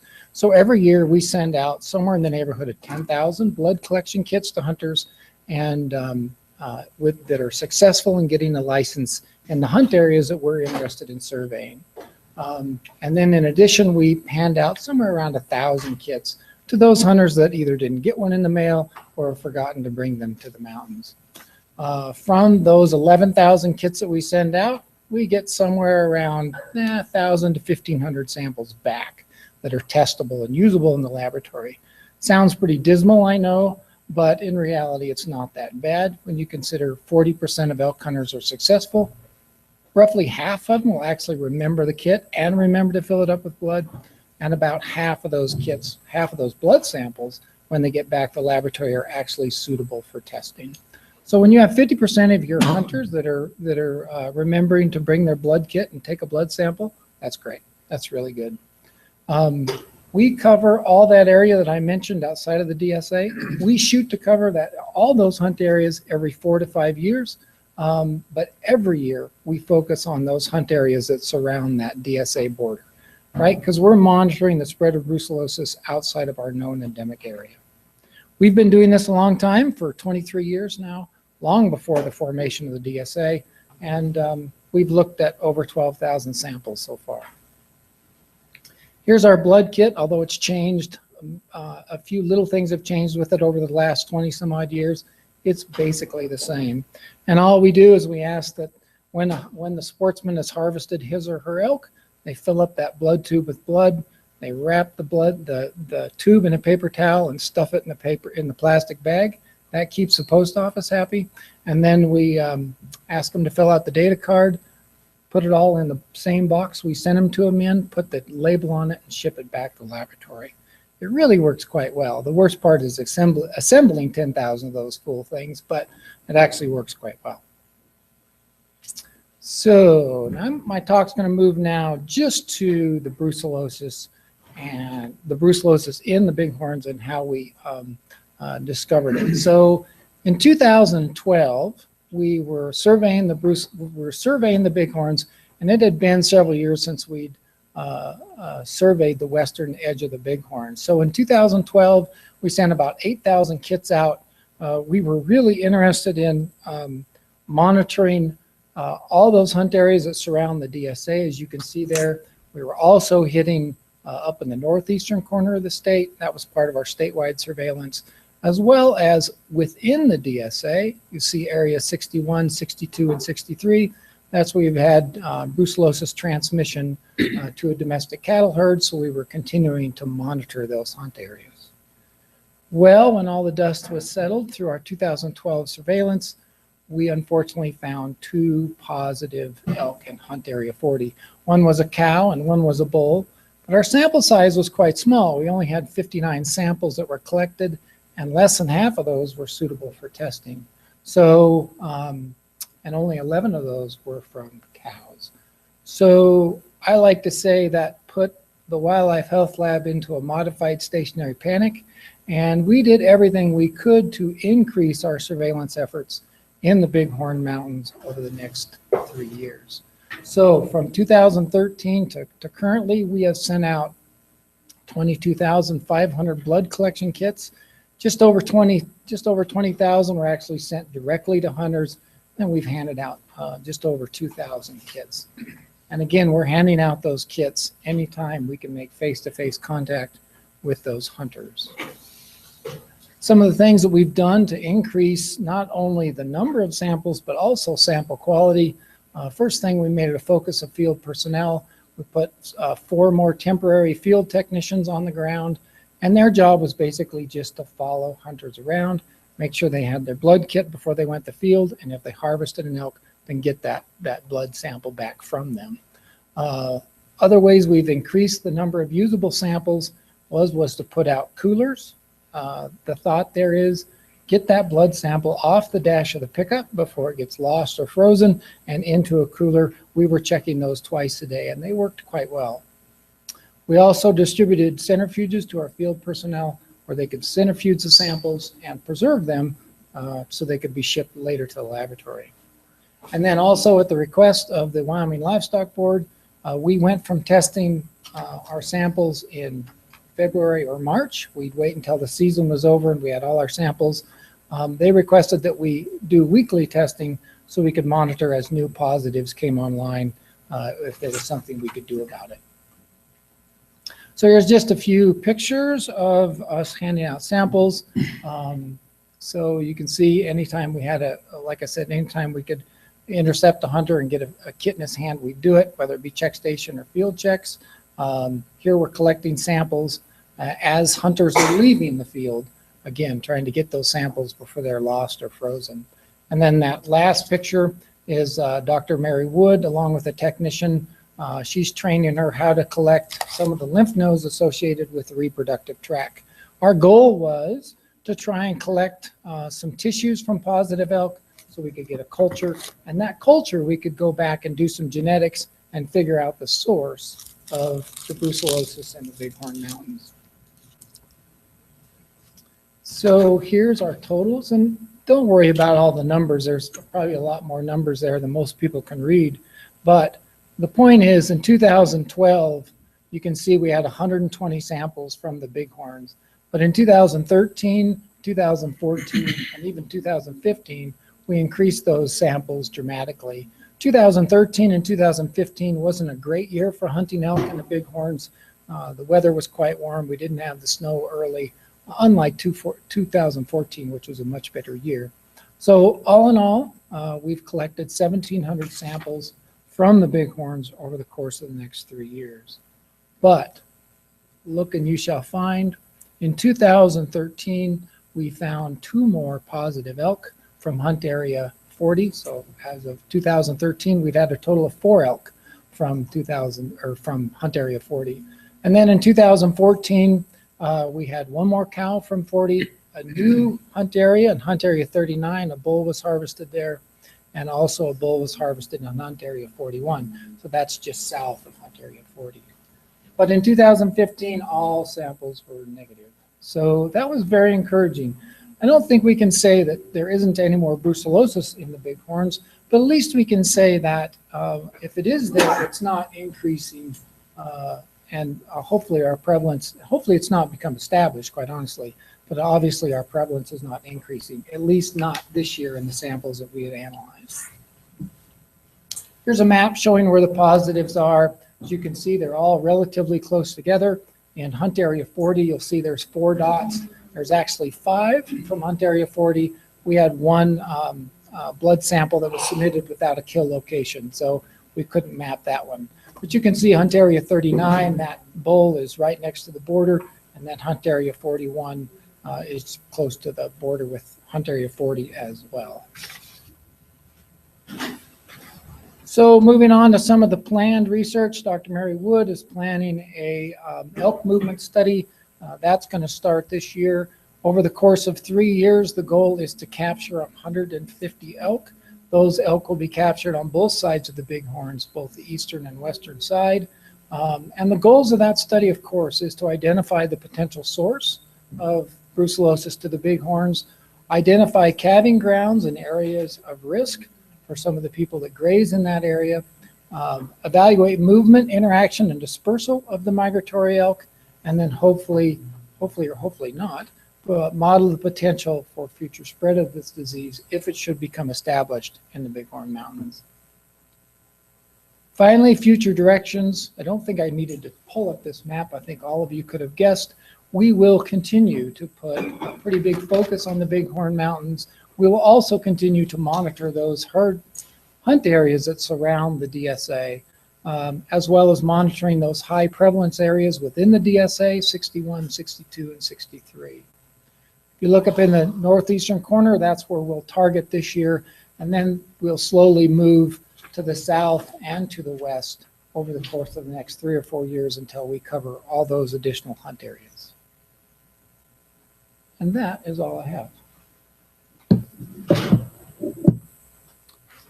At this point, I guess, Hank, you will stand for questions. Have anybody got questions from Hank? President Price. Okay, Terry? President Price, Hank, so when you capture when Dr. Wood is going to capture those 150, is that a capture, test, and release, or? That's a capture, test, and release. At this point, if we do run into a positive, the plan is to track down that animal and euthanize it for culture. You just answered my question. Thank you. Other questions from the Board of Ag or commissioners? Thank you, Hank. Oh, excuse me, Doug. I have one. Sorry, Mr. Chair.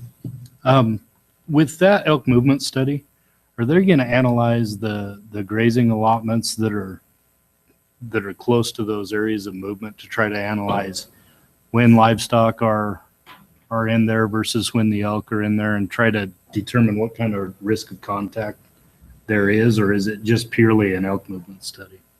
You know, I will turn that over to Dr. Wood. Did you hear that question? The question was, will you be analyzing the movement study in relation to the grazing allotments and when cattle are present and when elk calving grounds are present? Did I convey that question? Yeah, an analysis of risk of contact. It'll be important to know how those elk are moving, but the timing is I would think of interest as well. So right now we don't have a plan of analyzing greater context and grazing allotments. There certainly is a potential to go down that road if there's interest. I'm looking to see whether that's somewhere that we want to go. Our focus was more just on the wildlife side at this point. We'll have all that temporal spatial information. Commissioner Rail? I had one comment, and that was in 2013, I think you had 2 confirmed brucellosis elk. That's correct. In Hunt Area 40. On Bald Mountain and Bear Creek. I believe that's correct. And it's, I think, I know the area very well, and it's safe to say that those 2 positive elk could have came from the same bunch, because Bear Creek starts at the base of Bald Mountain. So it's not like they're miles apart or anything like that. So And we hope to target some of those elk when we do some calling. Anybody else want to comment? Okay. Thank you, Hank. Scott?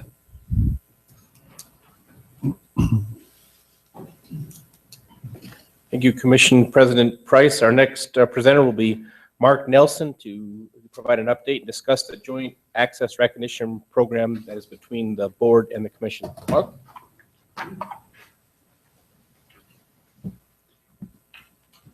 Good afternoon, President Price, Chairman Smith, members of the board and commission, directors. As Scott said, I'll give a kind of a brief history. I don't think we're all aware of this program. So I'll give a history of how it came to be and inform you where we're at today. And I know members of the board just actually met with our access coordinators on this program just an hour or two ago.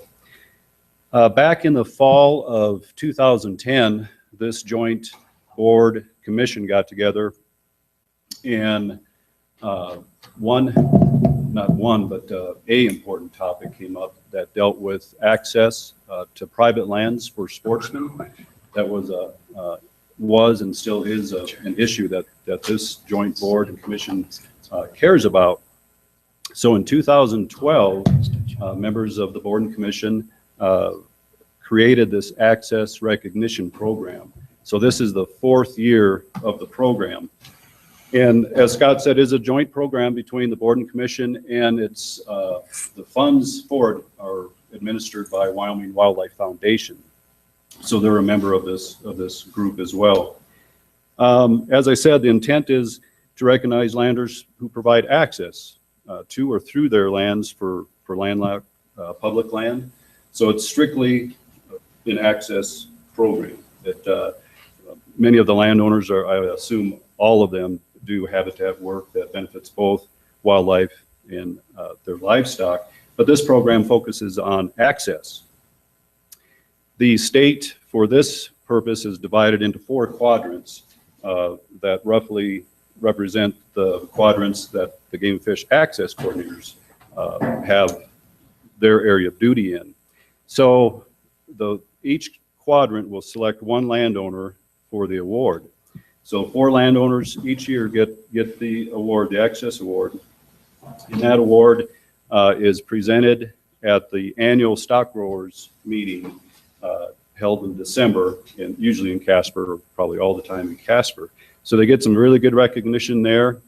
They get a nice plaque, and they get $2,000. Each landowner gets $2,000, and those funds are from commission-donated big game licenses. And that's how that's funded. So it's a way of you guys saying thank you for allowing that access. This year's recipients for the Northwest Quadrant, and these folks were presented this award just this last December. Commissioner Price, Chairman Smith presented them the award there in Casper. And the event is always very well attended. The governor's usually there and gets to see what these landowners have done for access. Northwest Quadrant Committee selected Michael Vigil of the Vigil Farms, and they're in the Manderson-Warland area. The Northeast Quadrant selected Harlan Barnum Ranch, and they're west of KC. Southeast Quadrant selected Morris and Jeannie Kronk. And the Southwest, Robert Lynn Stoll and his wife Kathy Stoll were selected, and they live near Mountain View, Wyoming. So our access coordinators don't vote. They facilitate the meeting as they did today with the Ag Board members to get some nominations out there, and the commission and board then select the 4 winners, so to speak. In 2014, we did a news release, and so it's not from this last year's winner, but I thought this news release very well summarizes what this program is about. So I'll have that played right now. It's a short news release that the Game and Fish did.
awards.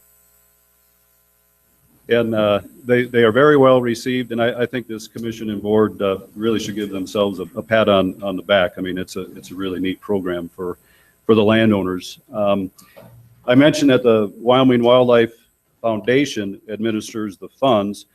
So for your information, the latest balance in the program, and again, these are funds that are derived from the commission licenses. The latest balance is $62,000, $62,783. So it's a pretty good fund in there, in that program. So with that, I would be happy to take any questions or comments.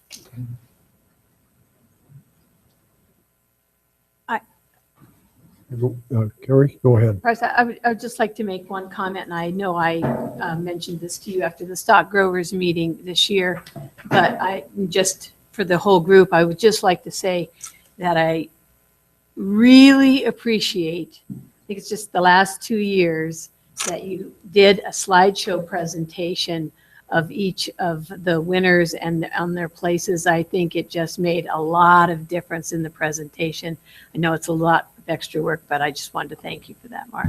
Oh, you're welcome. And that was a very good idea that you had, and I'm glad you brought that forward. So it seems to work pretty well. It's neat to see people get recognized in front of their peers like that, and to show pictures of their family and the land, that means a lot to them. Any other questions for Mark? President, if nobody else has. Okay. Richard? Mark, Commissioner Price and Commissioner Little and I had the pleasure of meeting your wife today, and it was certainly a pleasure, and she wanted us to pass along that you didn't get the dishes done. I should have had that area off limits to commissioners. Okay, thank you, Richard, for that. Reminded him. Thank you. Thank you. Okay. Scott?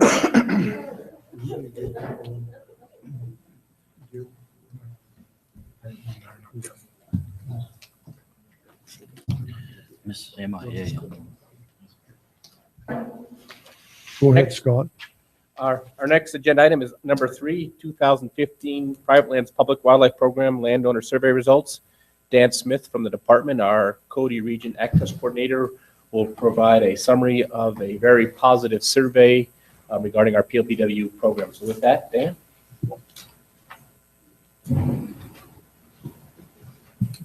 Well, good afternoon, President Price, Chairman Smith, directors, board members. Appreciate your time today. I'm excited to tell you about the results of this 2015 landowner survey. I will try to manipulate both hands at the same time without waving them around. Just as an overview of the program, the PLPW program, Private Land Public Wildlife Access Program, I'll refer to it as PLPW, started as a pilot program in 1999. In 2002, it became a permanent program, and that's when I joined the department and took on the North Quadrant, or the Cody region and the Lander region of the access program. In this program, the department works with landowners to provide access to the public for hunting and fishing purposes. The landowner gets to decide what kind of species are hunted on their property. They also decide what kind of vehicle access there is, the timing of the events, and in return, we pay them a small monetary award for providing that access. Currently, we have about 539 landowners enrolled in the program. In 2002, the Management Audit Committee of the legislature reviewed the PLPW program. Out of that audit, one of the things the department agreed to do was conduct a survey of the landowners, department personnel, and sportsmen who use the program. And we did that first survey in 2005, and the report came out in July of 2006. That was done by Disk Information Services, Inc., and we repeated that survey in 2010. The same company did it at that time. In 2015, we decided that the PLPW coordinators could do that survey. We decided to survey only the landowners at that time. And by doing this, we met the goals of the department to build relationships with landowners, and we also saved the department quite a bit of money.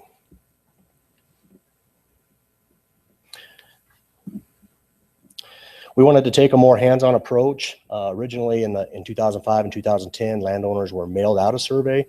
We wanted to do that in person. In 2015, the majority of our PLPW contracts expired.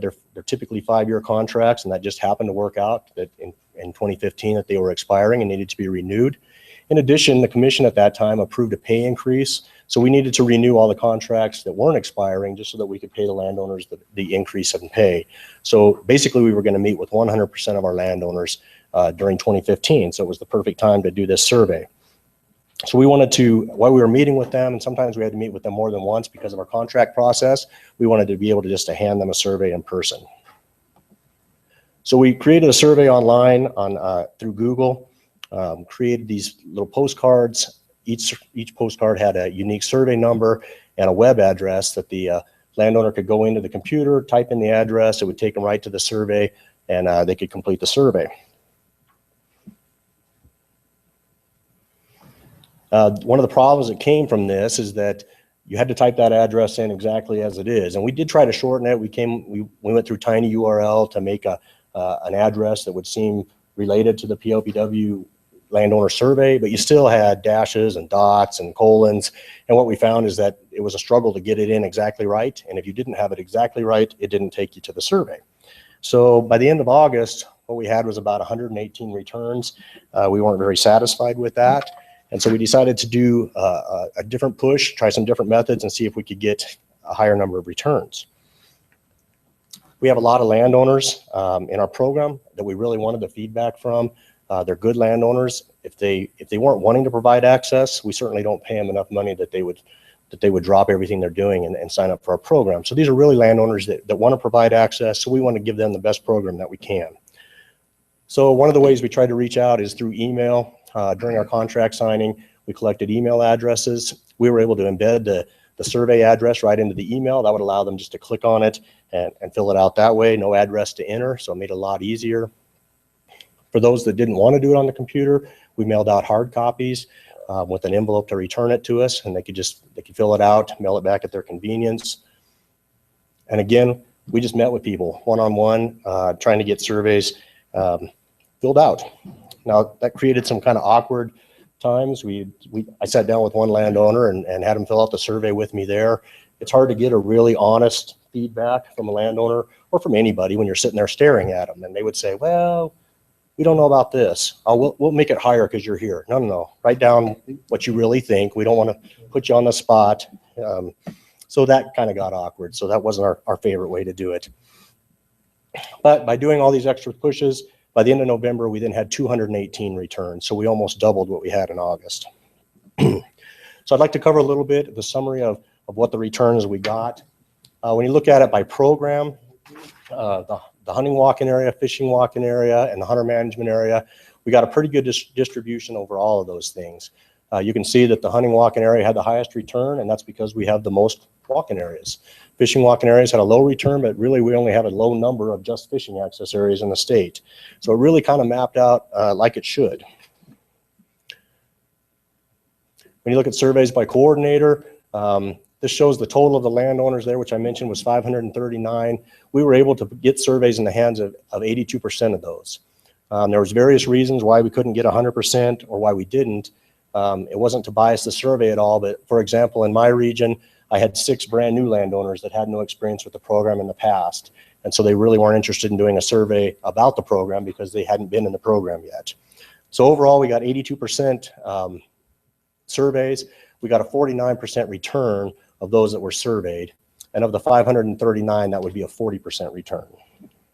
So let's begin to look at the survey results. We asked the landowners about their enrollment in the program.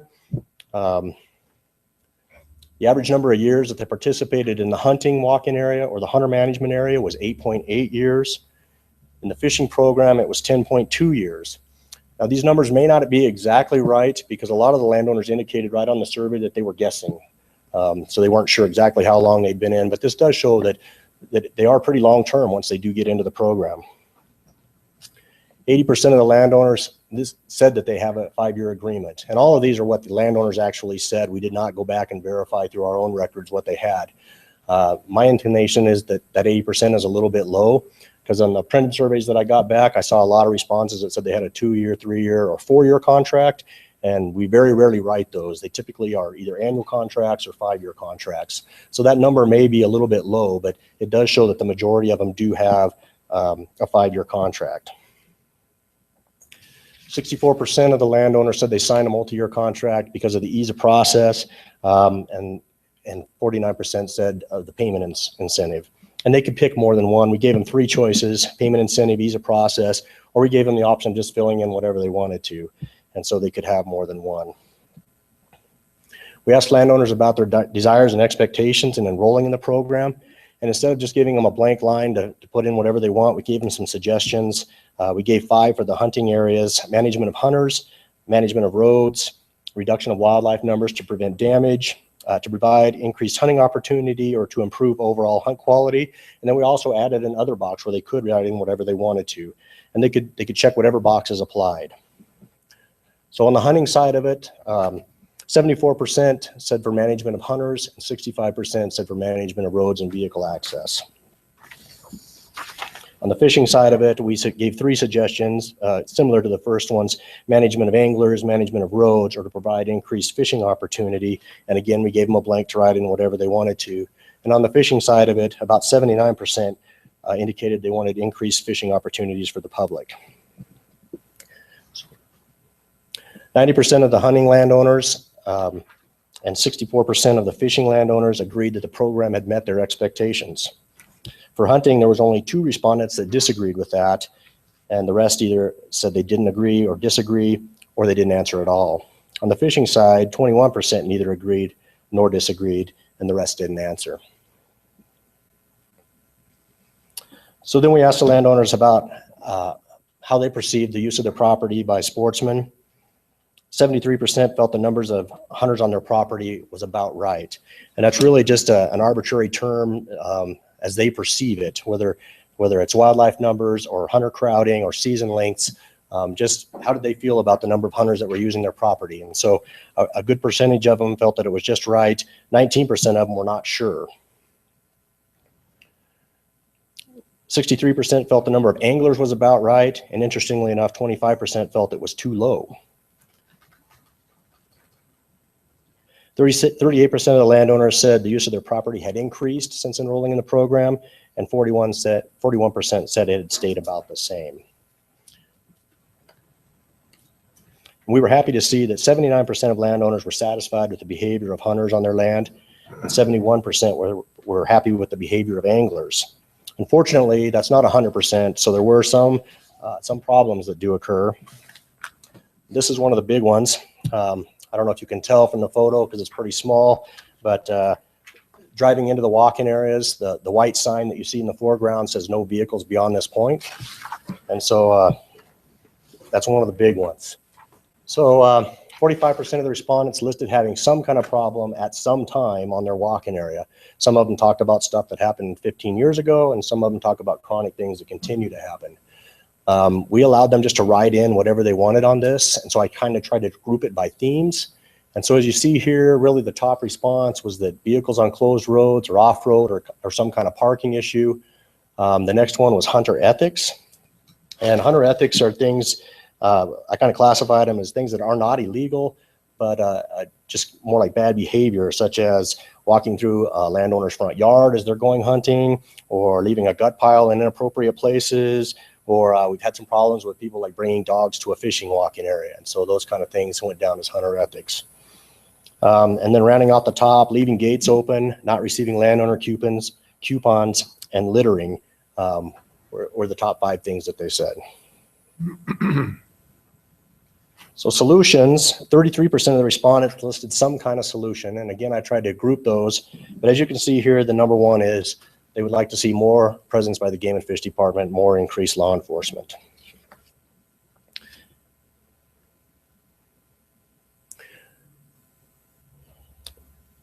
Landowners were asked if they allowed free access on their property before enrolling in the program, and 62% of them said that they did. We're sometimes criticized about enrolling property that was already free before, but when asked further, only 20% indicated they would allow free access if they decided not to participate in the program in the future. That just shows the landscape of Wyoming is changing, that access is becoming more and more difficult. 82% felt that the program had made it more convenient to allow access. And 99% felt that it was easy to work with the department in order to create an access area on their property. The remaining 1% answered it was neither easy nor difficult. So they were neutral. We wanted to get information on the satisfaction that the landowners had with the department and their efforts on their property. 91% were satisfied with our efforts to place signs on their property. 78% were satisfied with our presence on their property. However, if you remember from the solution slide, the top response is that they would like to see more of that.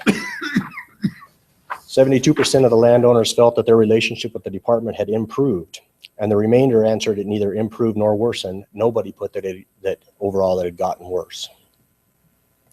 Relationship with hunters, 45% felt that their relationship with hunters and anglers had improved, 50% felt it remained the same, and sadly 2% felt that it had got worse. And that's mostly because they just don't have the interaction with the public anymore because they can come onto their property through the program. We asked landowners what aspects of the program they thought worked well. And again, we gave them suggestions so that we just didn't get answers all over the map. The 5 suggestions we gave were improved access for hunters, anglers, improved hunting or fishing quality, the signage that we provide, the maps we provide, or increased department presence. And then of course we did have a box for other, and they could write in whatever they wanted to. And respondents could answer more than one time. So signage, 68% felt that that worked well. Improved access, 66% felt that that worked well. 54% thought that maps of the area worked well, and 51% were satisfied with our presence. Incentives for the program, 87% of the landowners are satisfied with the landowner incentives. That number was high, and we expected that because this is a year that we gave them a payment increase. So now for the big question. Overall satisfaction. We asked the landowners, overall, how satisfied are you with the PLBW access program? And we were happy to see 91.7% of the respondents were satisfied or very satisfied with the program. This equates to 200 of the 218 people that responded. So the remaining 18, I wanted to break that down for you as well. 9% or 9 of them, 4%, indicated they were neither satisfied nor dissatisfied. 7 of them, which is 3%, didn't answer, and there were 2 or 1% that marked that they were dissatisfied. And both of those were on hunter management areas. For comparison's sake, in 2005, that first survey, it was 91.8% satisfied, and in 2010, it was 88.9% satisfied. So for the 15 years of the program, we have maintained a very high percentage of satisfaction. Just some final thoughts. Overall, the coordinators are very happy with the results of this. This survey was a team effort of all 5 coordinators.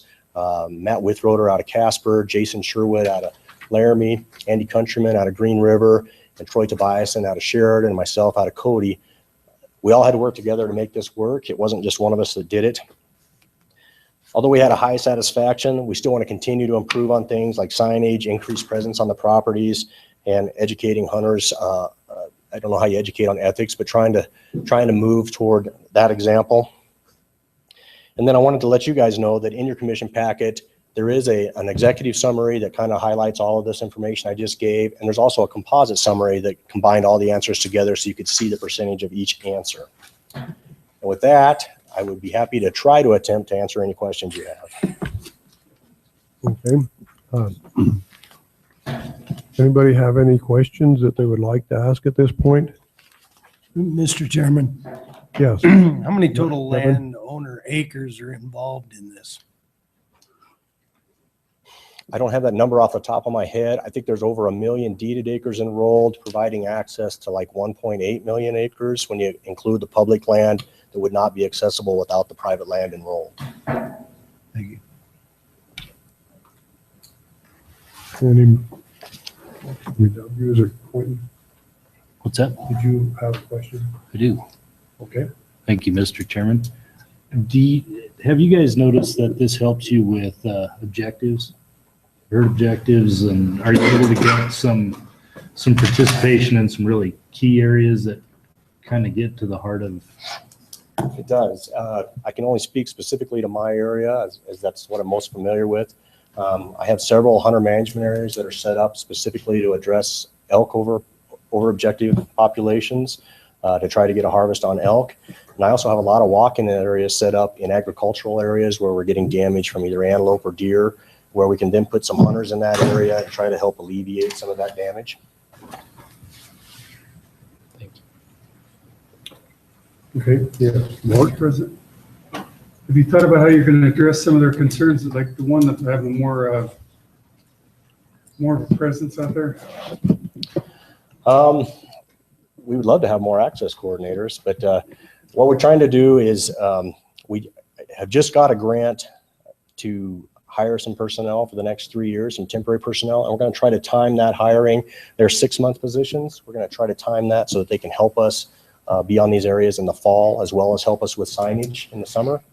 And so hopefully just by increasing that, I don't know that we can, obviously we can't guarantee any one person any more time than what we give. We're spread pretty thin, but obviously I work with the wardens and the biologists in my area to try to get as much coverage on these access areas as we can.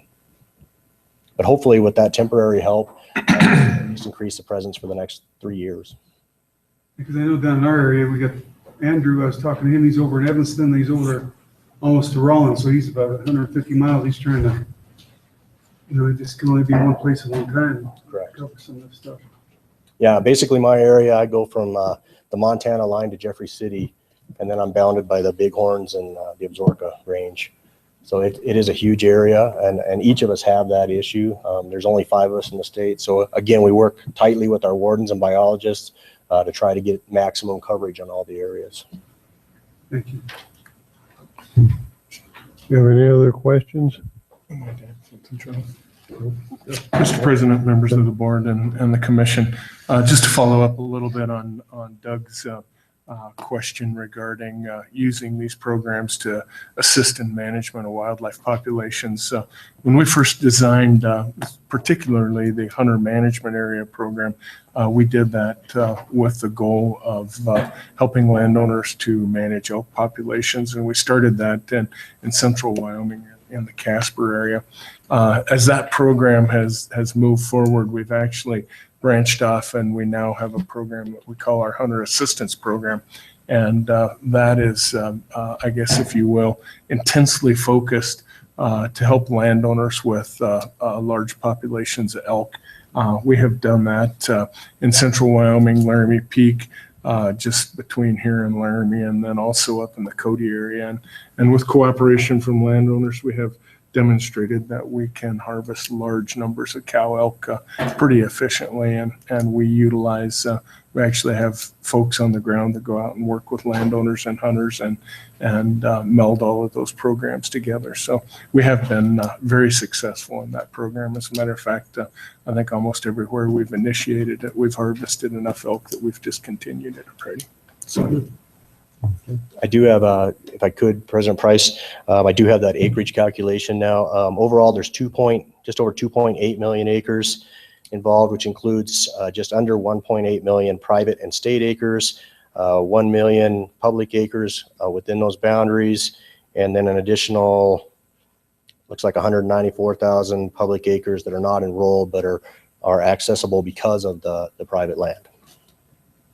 Thank you very much. Thank you. I have a question for the board. Does anybody in this group here have a access on their property? That's interesting. Okay, thank you. Thank you. Appreciate it. Do you have any more comments or anything? I do not. Okay. Thanks. Thank you for your time. Scott.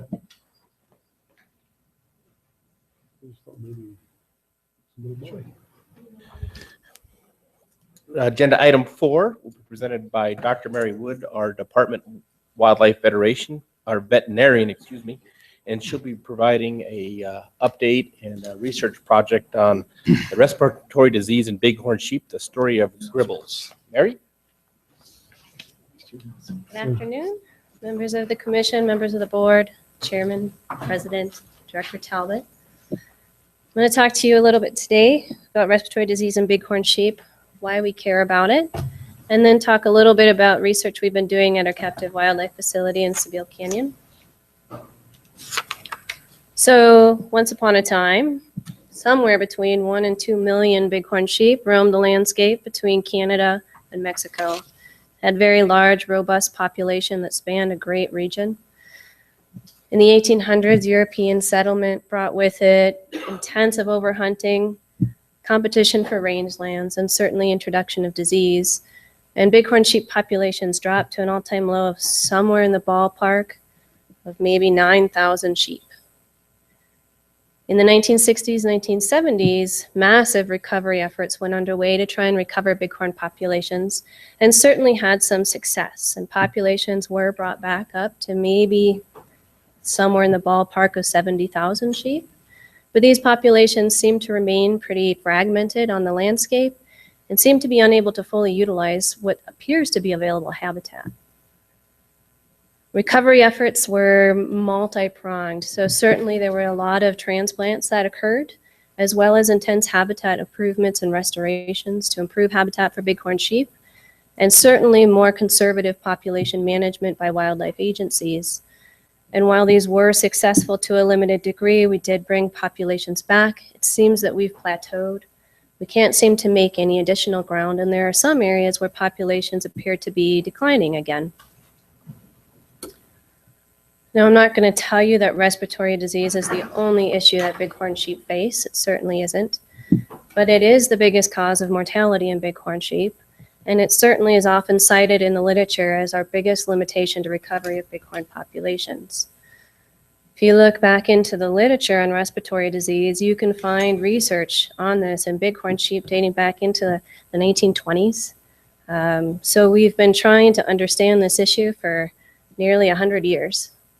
And we don't have an answer, and we don't have a solution at this point.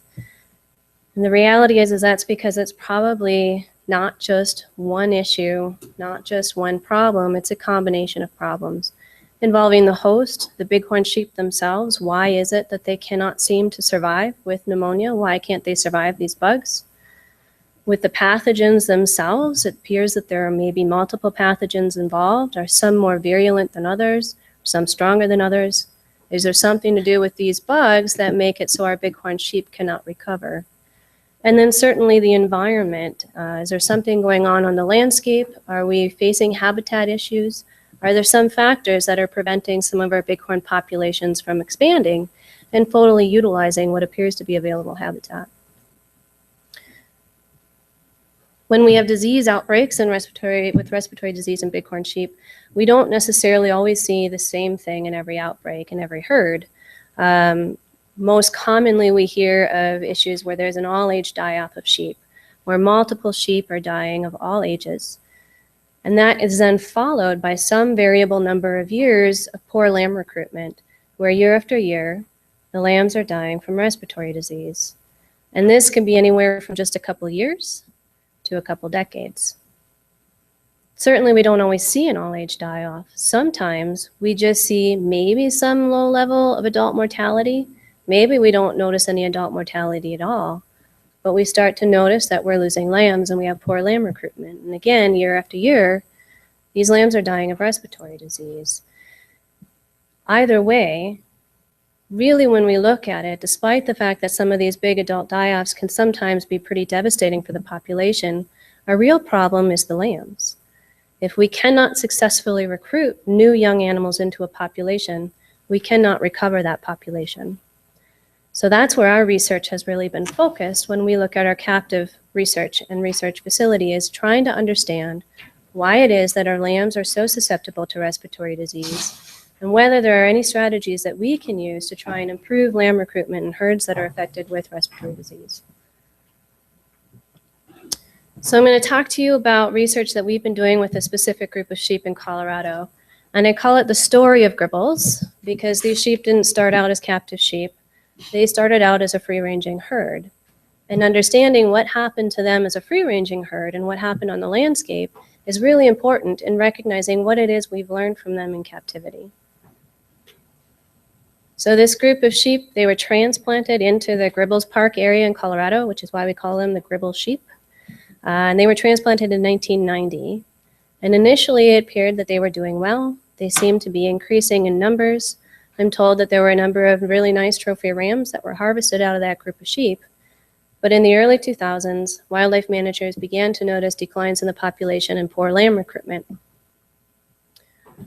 For those who maybe can't see this in detail, the purple bars relate to the total number of adult ewes, and the red line is the number of lambs per 100 ewes or lamb recruitment. So in 2004, lamb recruitment was already below 20 lambs per 100 ewes, and that continued to decline until in 2007 there were 0 lambs recruited into that population.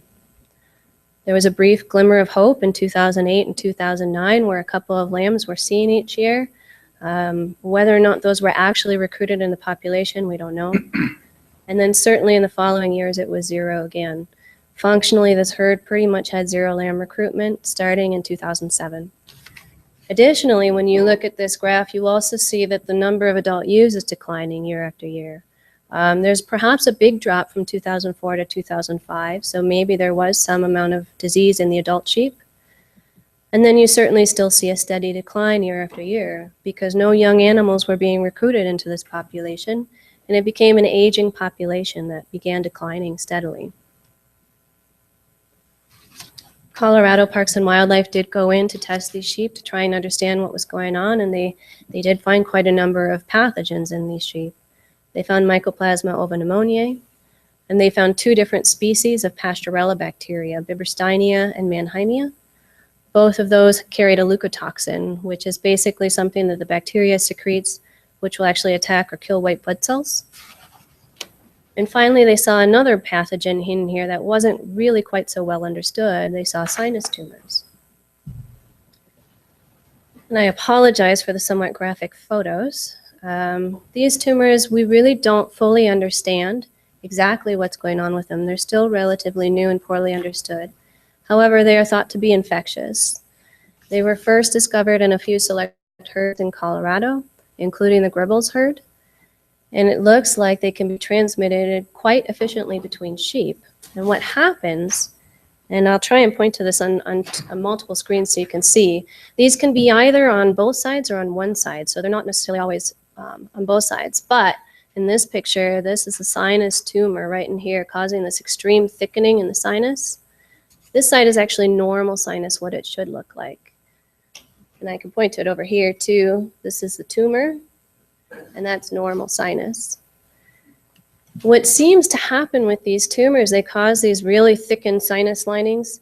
They make it so the sheep have just constant nasal discharge. They're really snotty. And they may be a mechanism for bacteria to kind of get holed up in the sinuses. And when these sheep are kind of continually snotty, they're shedding these bacteria and perhaps infecting other sheep. So they may actually be functionally transmitting respiratory disease pathogens more readily. So Colorado, they didn't just sit idly by and watch this happen. They did actually try multiple management interventions to see if they could improve lamb recruitment in this herd.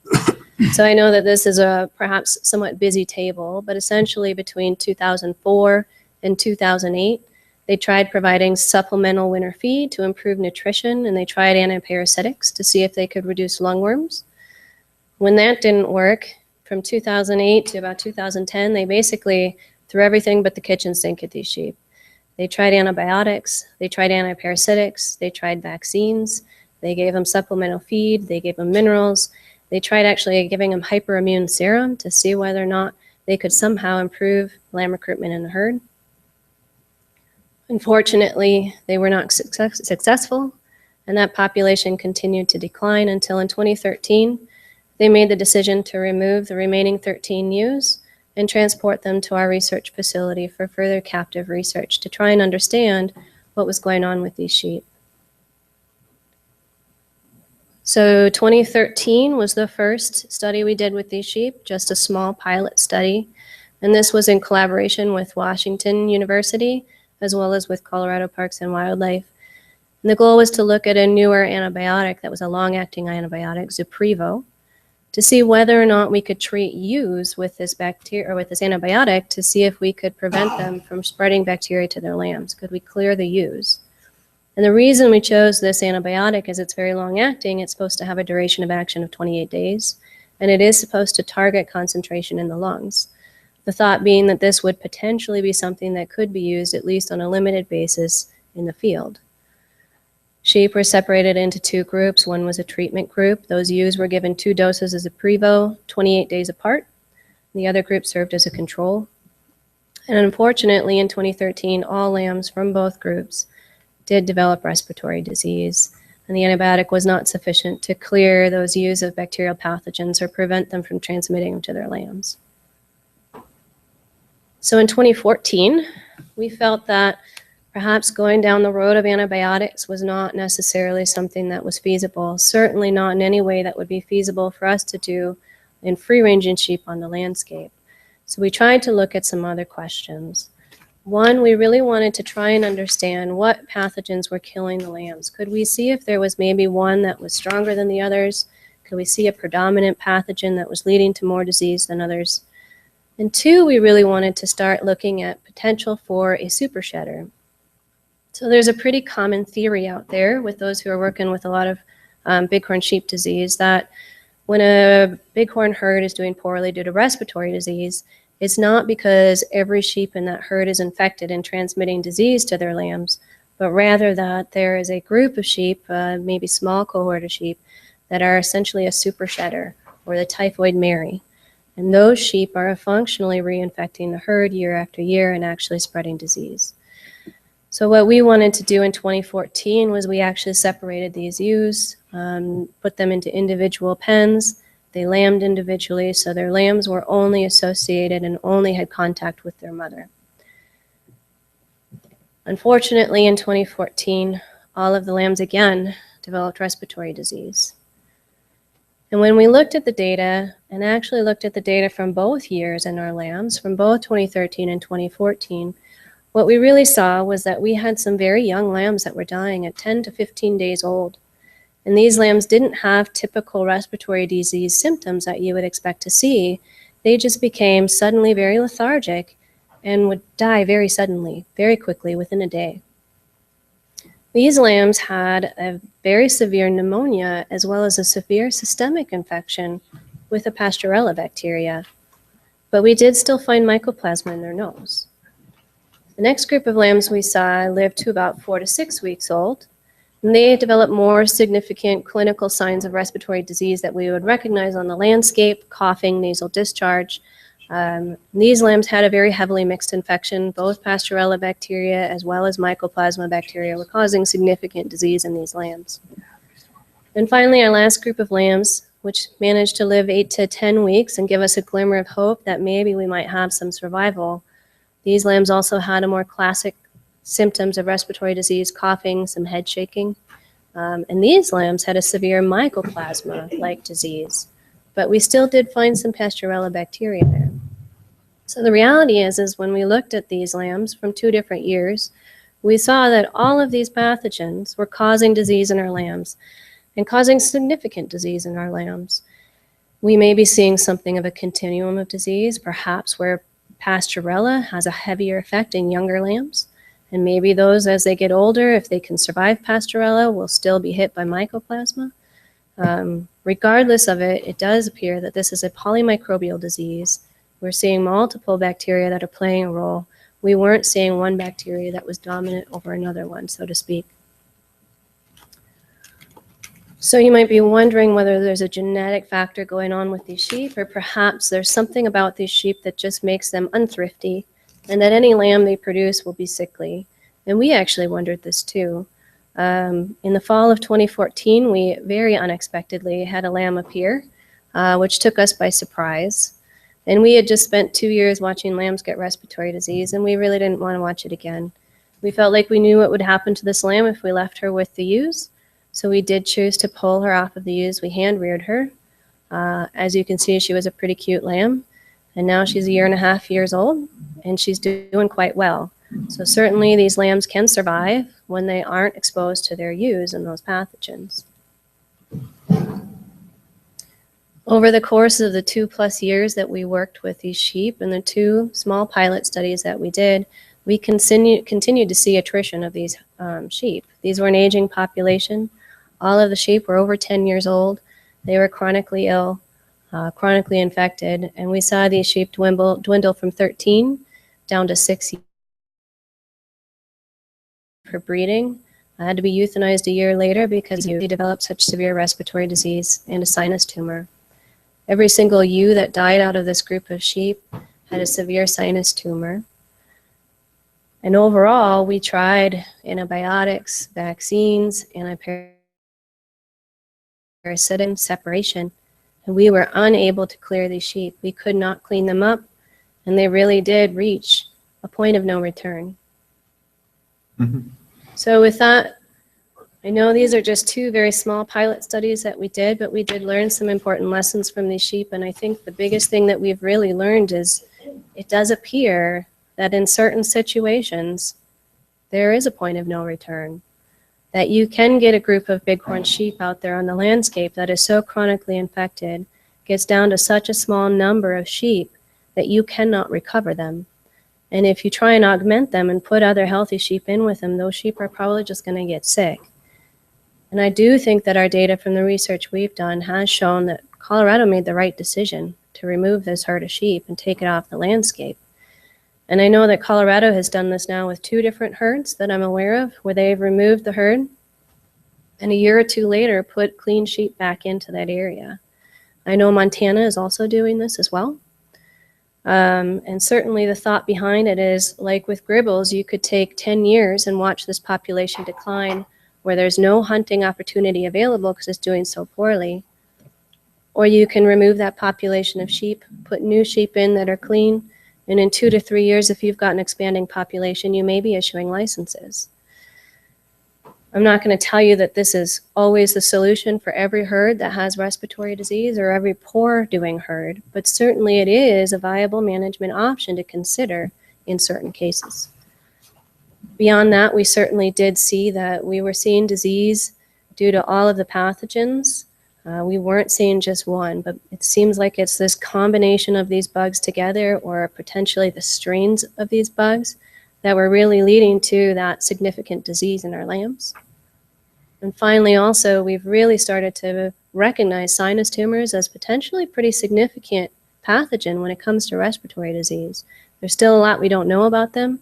We don't understand them very well. There's more research that needs to be done, but it's possible that these are playing a pretty big role in persistence of these bugs in certain herds and kind of chronic infection and poor doing. And, I talked about 2 research studies that were really very small, and when we're dealing with captive research, we are dealing very small. It's not a big landscape. It's really little pilots to try and look at whether we have potential to have improvement on a bigger scale. But beyond just our research, we've learned quite a lot more from these sheep as well. Certainly, having access to these sheep who carried all of the bugs allowed our laboratory to really fine-tune and hone their diagnostic skills and give them the best diagnostics that they could take to understand what pathogens are circulating in our sheep statewide, and Hank's going to talk about that. They've increased our understanding of some of these pathogens, particularly sinus tumors. They have allowed us to evaluate some potential management options, some potential treatment strategies. They didn't give us an answer, but they might have ruled out a couple things for us. And beyond that, they certainly have served a much bigger purpose, where they have been used to actually train biologists and veterinarians across the West. WAFWA hosted a Train the Trainer training in Fort Collins this past summer. And the information from these sheep, the videos, the photos, as well as the sheep themselves, were used to train folks all across the West in how to recognize respiratory disease in sheep across the landscape, how to sample sheep for respiratory disease, and how to perform necropsies and take the correct samples so that we can have a more consistent effort when we're doing diagnostics westwide, so that we can better understand the effect of these bugs in our sheep.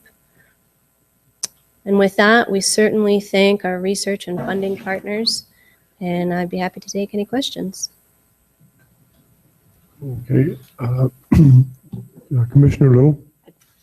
I would I would step down because I think Commissioner Selmy had his hand up first and then. Oh, go ahead. Is it all right? I didn't- Thank you, President Price, Chairman Smith, Dr. Wood. On this Gribbles herd, when they first put them into the Colorado area that they Mhm. did, they had tested them and they were a clean herd. So I don't know the extent of the diagnostics that they may have done, but I don't know that they really tested them to determine they were a clean herd before they put them in there. And honestly, in the 1990s, the diagnostics just weren't where they are today, and our understanding wasn't where it was today. So even if they did some testing, I suspect they probably did, it wouldn't necessarily be sufficient to detect everything, particularly mycoplasma. And where they put them, they had no access to domestic sheep. No, they did not. No, there was no contact known with domestic sheep. Thank you. Okay, Mark? That first slide, you had 4 things that they had, the 2 different kinds of, what was it, 2 different kinds of pneumonia, or what was it? Yeah, 2 different Pasteurella bacteria, and then 1 mycoplasma. Is that what you're referring to? What's a mycoplasma? So it's a type of bacteria? Yes, yes. Do other animals get these kind of things? Mm-hmm. So there are mycoplasma species that are sort of specific to multiple different species. So there's a Mycoplasma bovis specific to cattle. The one these guys have is a Mycoplasma ovipneumoniae specific to sheep.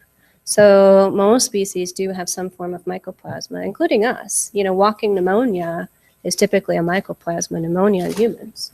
So these pathogens are somewhat shared across species. It's just that each one is sort of specific to its own species animal. What do they do with them, like the one with cows? Do they have a vaccine or a medicine they give? What happens? So, you know, the reason why we have a lot of questions with bighorn sheep is we do see these bugs typically in livestock. And while they can cause disease in livestock under certain conditions, they don't seem to cause such catastrophic, devastating effects like we're seeing in bighorn sheep. And that's why we're trying to understand what it is about bighorn sheep that makes them unable to survive with these bugs when the domestic animals seem to be able to do okay. They may occasionally have some disease, but certainly nothing as catastrophic as the bighorn sheep. Thank you. Other questions? Mary?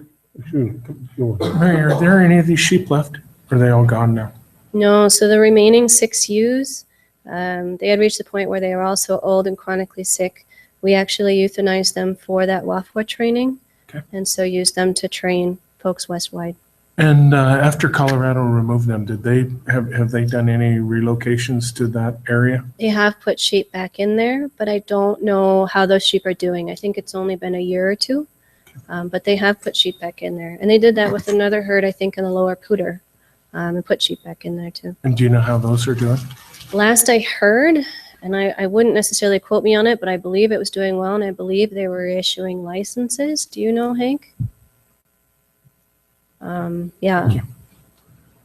I had a question, you know, when they got the pneumonia, there or mycoplasma, did they, you give them antibiotics or giving them to them in their feed? Did you try antibiotics directly in a shot with their, like we'd get a calf that was sick, he's got some, you know, begin to slobber there.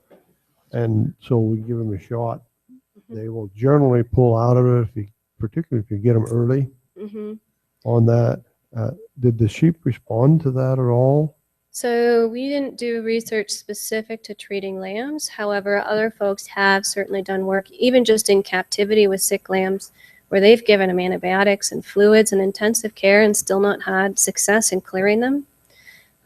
So it doesn't seem like antibiotics, at least what we've got now, are necessarily going to be very efficient at clearing these bugs out of sheep.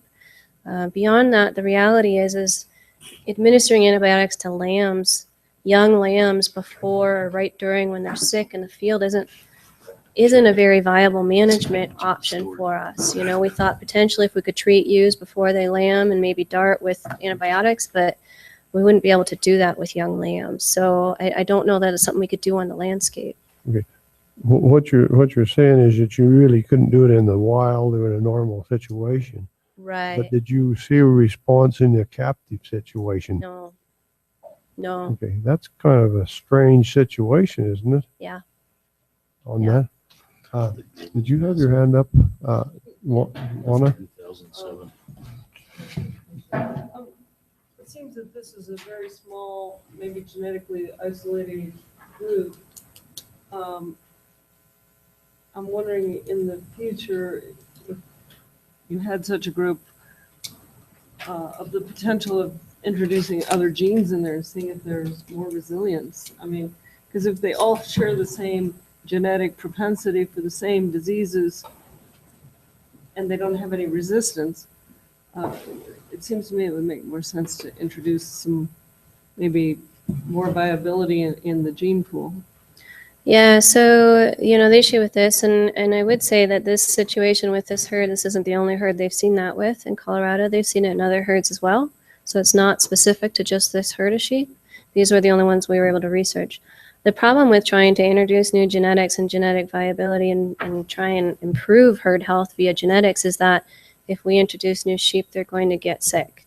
We haven't really sorted out, I guess, all the true effects of genetics, and there may be some genetic effects going on with sheep because we certainly have groups of sheep that seem to be surviving with these bugs. The concern really is it seems like when you introduce new animals into these sick ones, the new ones will get sick as well before you really get a benefit from mixing genetics. We are going down the road of trying to better understand genetics and maybe how they factor in. That is research that's being conducted now. Yeah. Another question, Mary. Do you see in all the spectrum of the sheep, the die-offs, not just this particular one, but any resistance developing to the disease, or does it pretty well just take them? So that's a really hard question. So we do know that we have groups of sheep on the landscape that have most of the same bugs, and as a population, they seem to be doing well.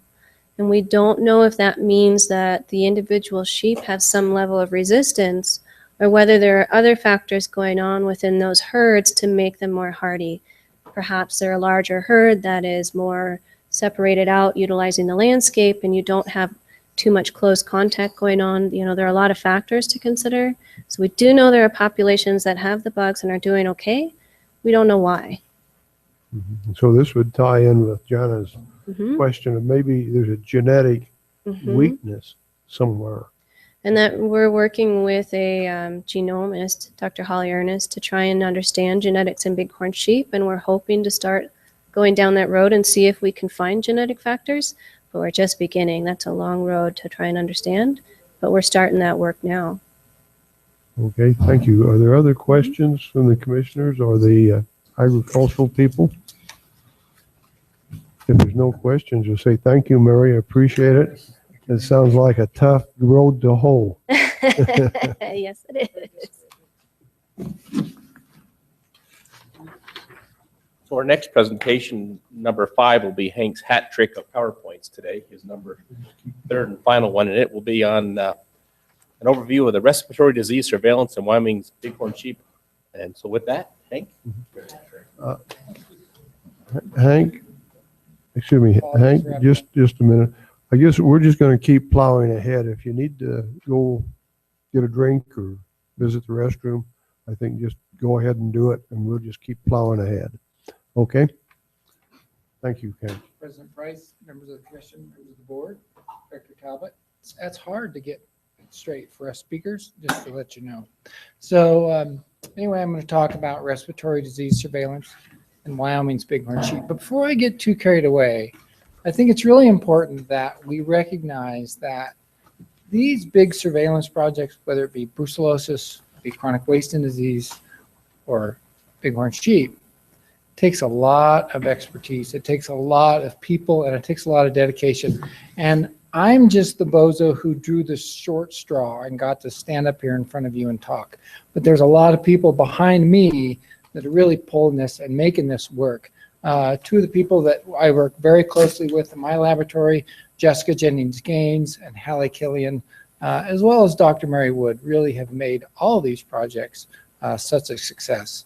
In terms of just the bighorn sheep, we really need to acknowledge Doug McWhirter, who does a tremendous amount of work with the Bighorn Sheep Working Group, the Domestic Sheep Interaction Group. We really need to acknowledge Doug, and even our own Bighorn Sheep Working Group, who made this surveillance project possible. So my talk is going to focus on just a brief outline of respiratory disease in bighorn sheep. Mary already covered most of that. I'll talk about our surveillance program, how we built it, how we designed it, what our goals were, new tools and techniques that Mary kind of touched on. I'll hit some results, and then finally future directions and where we hope to head in the future. So as Mary mentioned, without a doubt, respiratory disease is the major cause of mortality in bighorn sheep herds across the West. You can have acute, where a newly introduced pathogen hits a herd, and then we see an all-age die-off. But those sheep that survive and can tolerate that pathogen allow that pathogen to remain in that population where it becomes persistent. And that's where, as Mary was saying, that's where we get the lamb death. We may not see adult death, but we definitely see lamb death. Some of the key pathogens, and there's a big argument as to which one of these is the biggest and the baddest pathogen, but I think most people would agree these four are probably the most significant. So Mannheimia hemolytica, Mycoplasma pneumoniae, Bibersteinia trialosi, and Pasteurella multocida. That's the last time I'll force you to listen to those, but nonetheless, those are the big four that we're targeting. So the reason we set out to design a good surveillance project is, as we look across our herds in Wyoming, you got Gribble's story that Mary just told you, but we don't see that in all of our herds across the state. So we have some herds, like the Clark's Fork, which is way up in the north end across, right next to Yellowstone National Park. We really don't have any history of disease outbreaks. Whereas opposed to the Jackson herd, that herd every 9 to 10 years goes through a pretty significant all-age die-off, but can bounce back within 3 years. Contrast to the Whiskey Basin herd, they had a pretty significant large-scale die-off in the 90s, and they're still not back, and that's 20 some odd years. Then if you look at like our North Absaroka herd, we know we have a low level of lamb mortality due to pneumonia, but all in all, the herd does fine. So why? Why is there such a difference here? Is it the pathogens? Is it the sheep? Is it the genetics? Is it the environment? What is it? So that's what we set out to explore. So as we designed our goals and objectives for our surveillance program, the first thing was to document all pathogens in all herds. Second goal was to, can we correlate the presence of pathogens with the health of the herd? And then finally, we wanted to identify those mechanisms those sheep may be utilizing to tolerate those pathogens. Genetics of the herd, population or pathogen biotypes, maybe some bugs are worse than other bugs, environmental influences, and overall health status of the herd, whether that be micronutrients, body condition, et cetera, et cetera. So when we set out to do our surveillance, our goal is to hit every herd for 3 consecutive years. That gives us not only an opportunity to monitor over time, but also hopefully get enough samples so it's meaningful to a good reflection of the rest of the herd. So while we have those sheep in hand, we get the most goody out of them as we can. We take blood samples for serology, pregnancy, DNA samples, micronutrients. We take tonsil and nasal swabs for bacterial culture, ear swabs for seroptes or scabies, and then finally a fecal sample for lungworms and intestinal parasites. We're also collaborating with the University of Wyoming, Kevin Monteith, and he's doing body condition on all of the animals, or not all the animals we capture, but a good portion of them. So sheep are captured the usual way. We use helicopter net guns and ask the helicopter crew to ferry those sheep back to us where we can sample them. We also use drop nets, as you can see in the middle. That was the Whiskey Basin, and we were able to capture a fair number of sheep. And then finally, we do simply drive-by dartings. where we take advantage of those slow sheep that are next to the road and we're trusting of us. So we simply dart them, take our samples, and reverse those drugs. So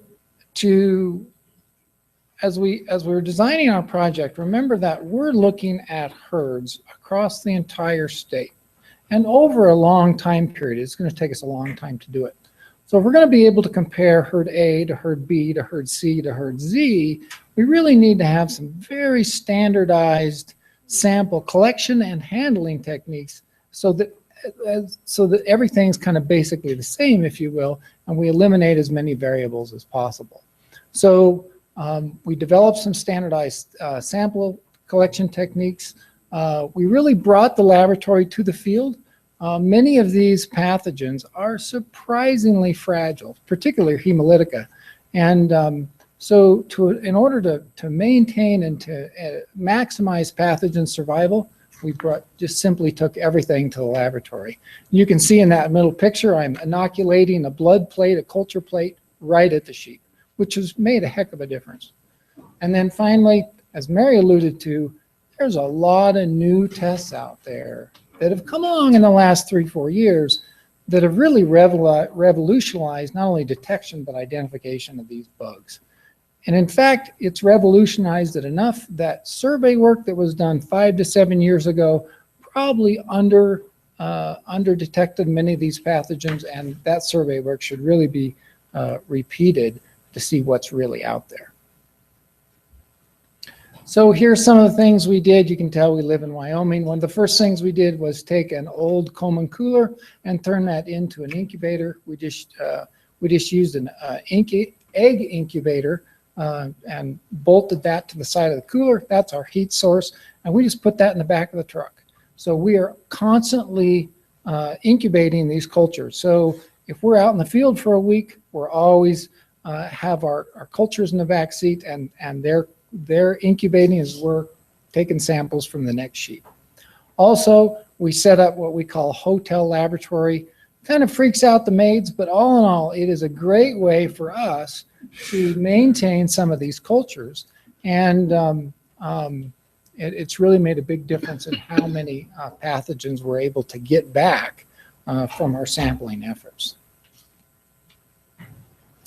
But we can't do everything in the field, right? We're not going to be able to take all the lab to the field. So once we do kind of our basic BAC-T in the field, then we bring them back to the laboratory. And there's 2 methods that we use to identify those bugs. One is we use standard microbiology, and that's the top section there, where we simply use sugars and different media and see how those bugs react. That's how we identify them. And then we also do PCR, which is down at the bottom. And PCR, we're looking for genetic fingerprint of either the bug or the leukotoxin. So every isolate gets about 3 to 5 PCRs. And we've gotten to be pretty good at identifying these pathogens. In fact, Wyoming right now, our laboratory is the only one in the nation that is able to do a complete diagnostic workup on bighorn sheep cultures. A lot of that was due to the Gribbles, where we had those sheep in hand and we could use them to develop a lot of our techniques. So where are we? Well, so far in the last 4 years, we've looked at over 400 sheep. Common pathogens, yep, we found them in almost all of our herds. So that would include Hemolytica, Trialosi, and Ova pneumoniae.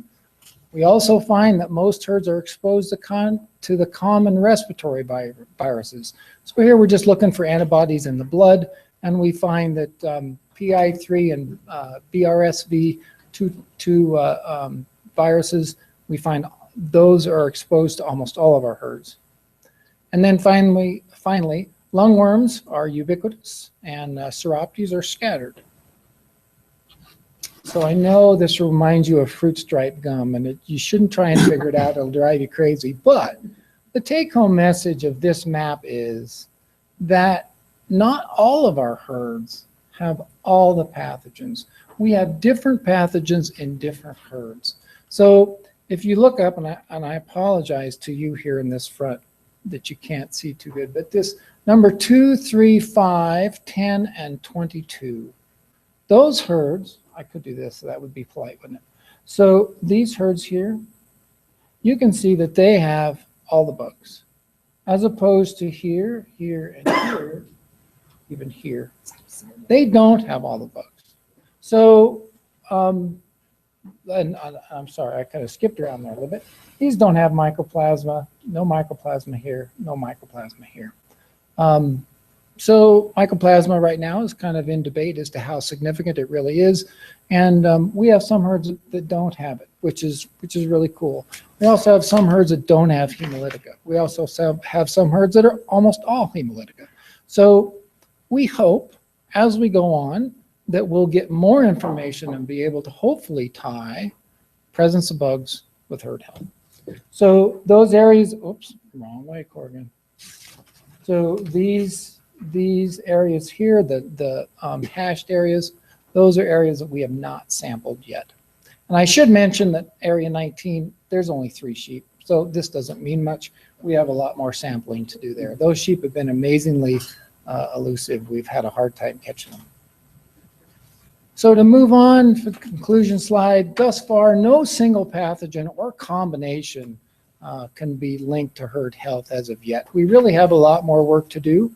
And obviously this is not easily untangled. It's pretty complex. We have a lot of work to do with strain typing. Obviously we don't have all the same bugs that the Gribble sheep do, because our sheep seem to be tolerating these bugs quite well. We need to figure out if we're sampling those slow sheep that are next to the road, are they reflective of the entire herd? Probably not. So we have work to do in terms of determining some of our subset populations. Look at genetics, brought up.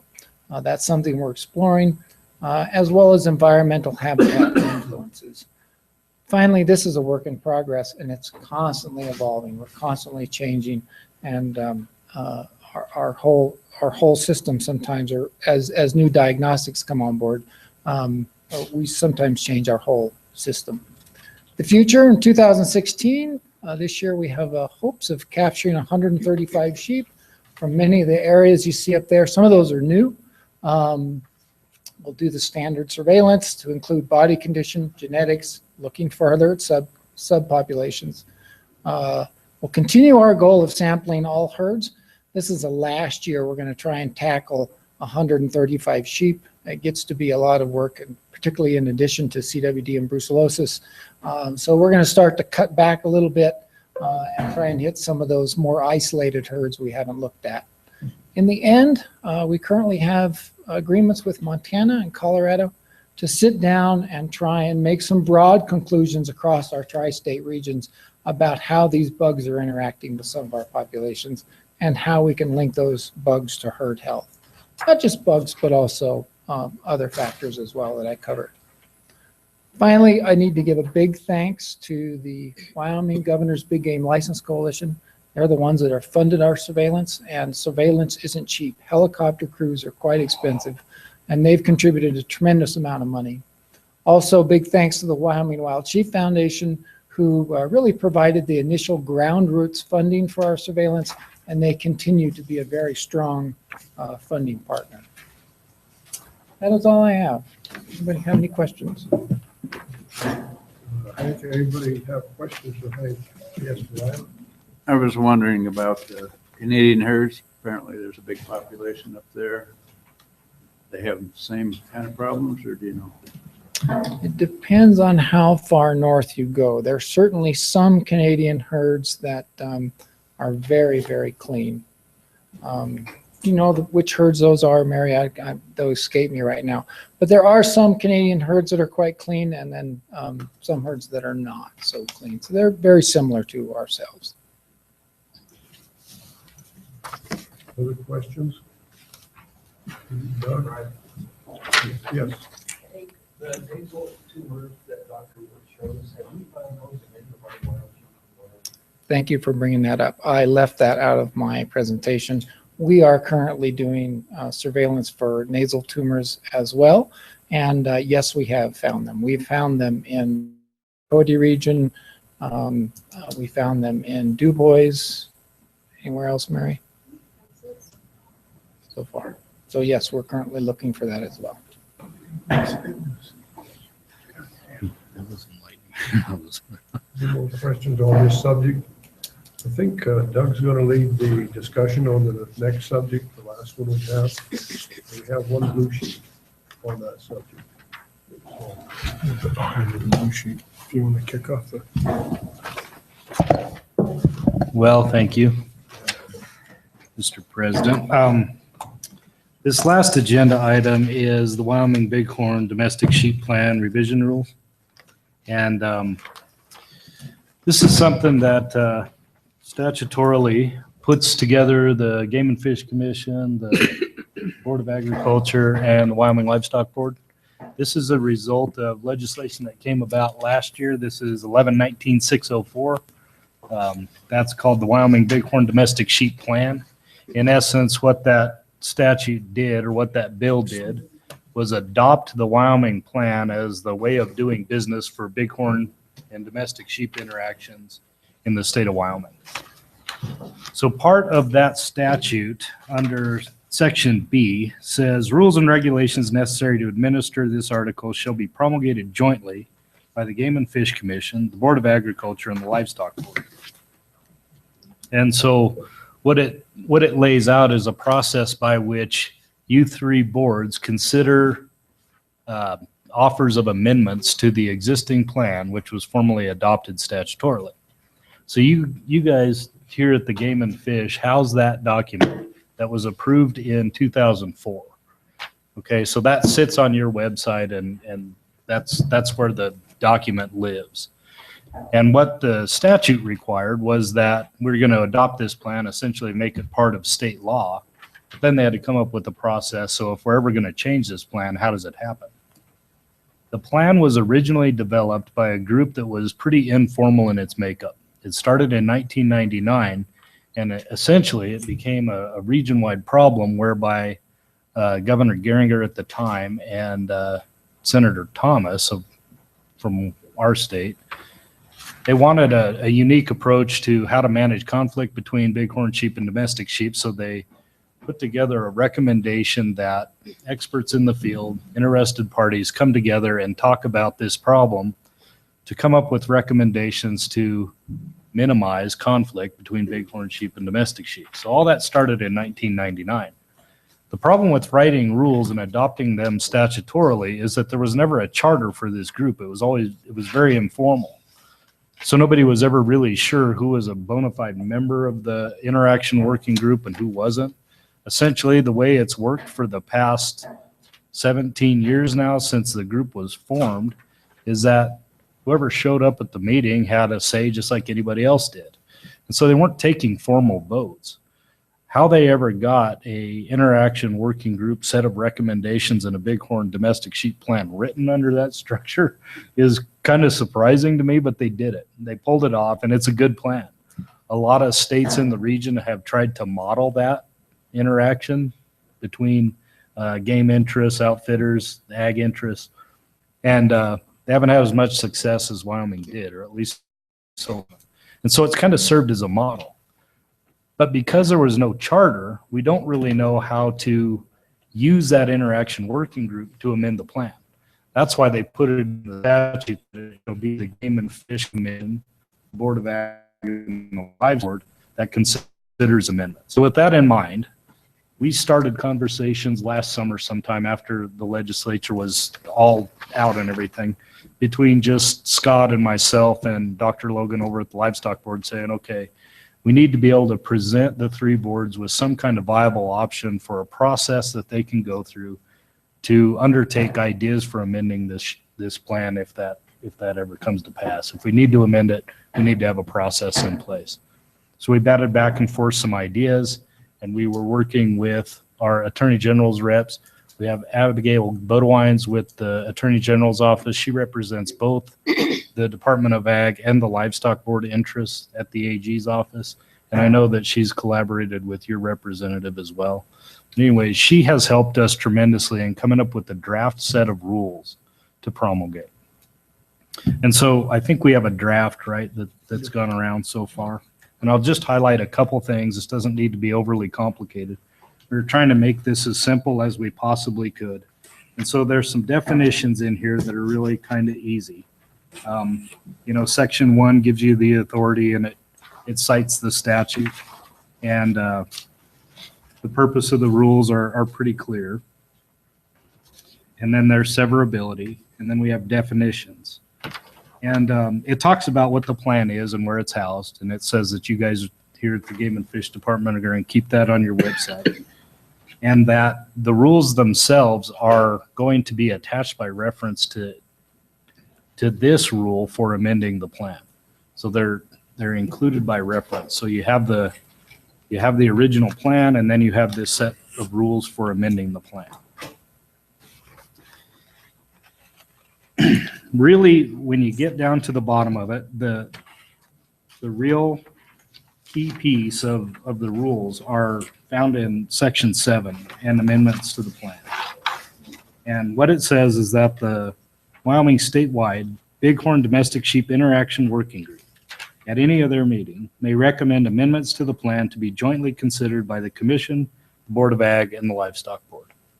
So we're trying to use them as kind of a quasi-advisory committee. They're the ones who wrote the plan. They ought to be the ones to consider any changes to their plan, but they don't really have any authority because they're never an officially recognized group. But we still want to use them in the capacity of advice for our 3 boards. That was the idea that we came up with. So that's included. That being said, the Board of Ag, the Commission, and the Livestock Board may amend the plan after seeking the advice of the working group. Any recommended amendment submitted by the working group shall satisfy this advice requirement. So the 3 boards independently can also offer amendments to that plan, or one of your partner organizations. Like I can envision a scenario whereby we get like the Wyoming Wool Growers Association or the Stock Growers Association that offer an amendment to the plan, and they bring it to the Board of Ag and say, we would like you to consider this to amend the plan. You're one of the 3 groups that's going to vote on it. So here's an amendment that we're offering up. In that scenario, we, as the Department of Ag, would take that amendment recommendation back to the Interaction Working Group, collect their thoughts or their advice to fulfill this requirement, and then bring it back to the board and to the Game and Fish Commission and Livestock Board and say, here was an offer of amendment. Here's what the Interaction Working Group said about it. Go on about your vote. And then part C of this is one that I think we need a little more discussion on to see what the will of the 3 boards are, because I'm not quite sure how to handle this part. Any amendment to the plan must be passed by a majority vote of the Board of Ag, Commission, and Livestock Board as a whole, and formally adopted by amending these rules and regulations pursuant to the Wyoming Administrative Procedures Act. So the way it reads now, we would have to convene in a setting like this again and take an overall vote for any amendments that come forward. I would be interested to know from all of you if you would be interested in a scenario by which we get an amendment and it simply goes out to those 3 boards individually for their individual meetings, and you vote on that amendment. And if 2 out of the 3 boards pass it, it becomes part of the plan. If all 3 do, then it becomes part of the plan. Or if 2 out of the 3 don't pass it, then it's disregarded.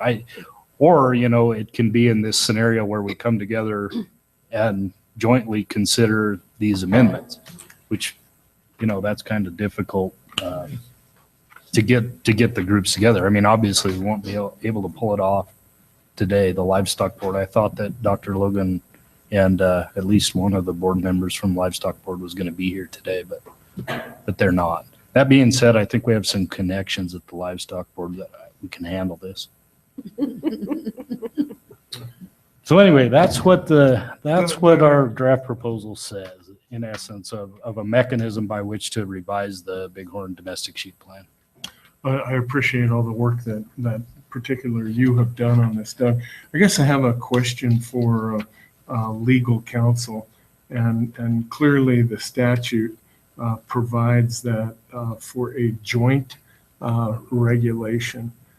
Can we do that through the Administrative Procedures Act where all 3 sign off on one regulation? David. Yeah. This has only been in statute like once before, and they actually never promulgated rules. So the direction we've kind of gotten is pave the way. I've talked to Secretary of State's office and our council at our office who does rules. And they say that we will jointly promulgate them by adopting them, but one agency will actually sign the certification page and carry it through, and then we'll all have to consider the comments. So, and you can't, so when one agency, their name is on it, since Game and Fish will house it, but in order for it to actually be valid, all 3 agencies have to go through the process together. And practically speaking, we've discussed this a few times. I think the easiest way may be for the commission and the boards to meet jointly. There's another way you could do that. You could each individually adopt the exact same rule, but practically speaking, that might be more difficult than just having a joint session like today. I think that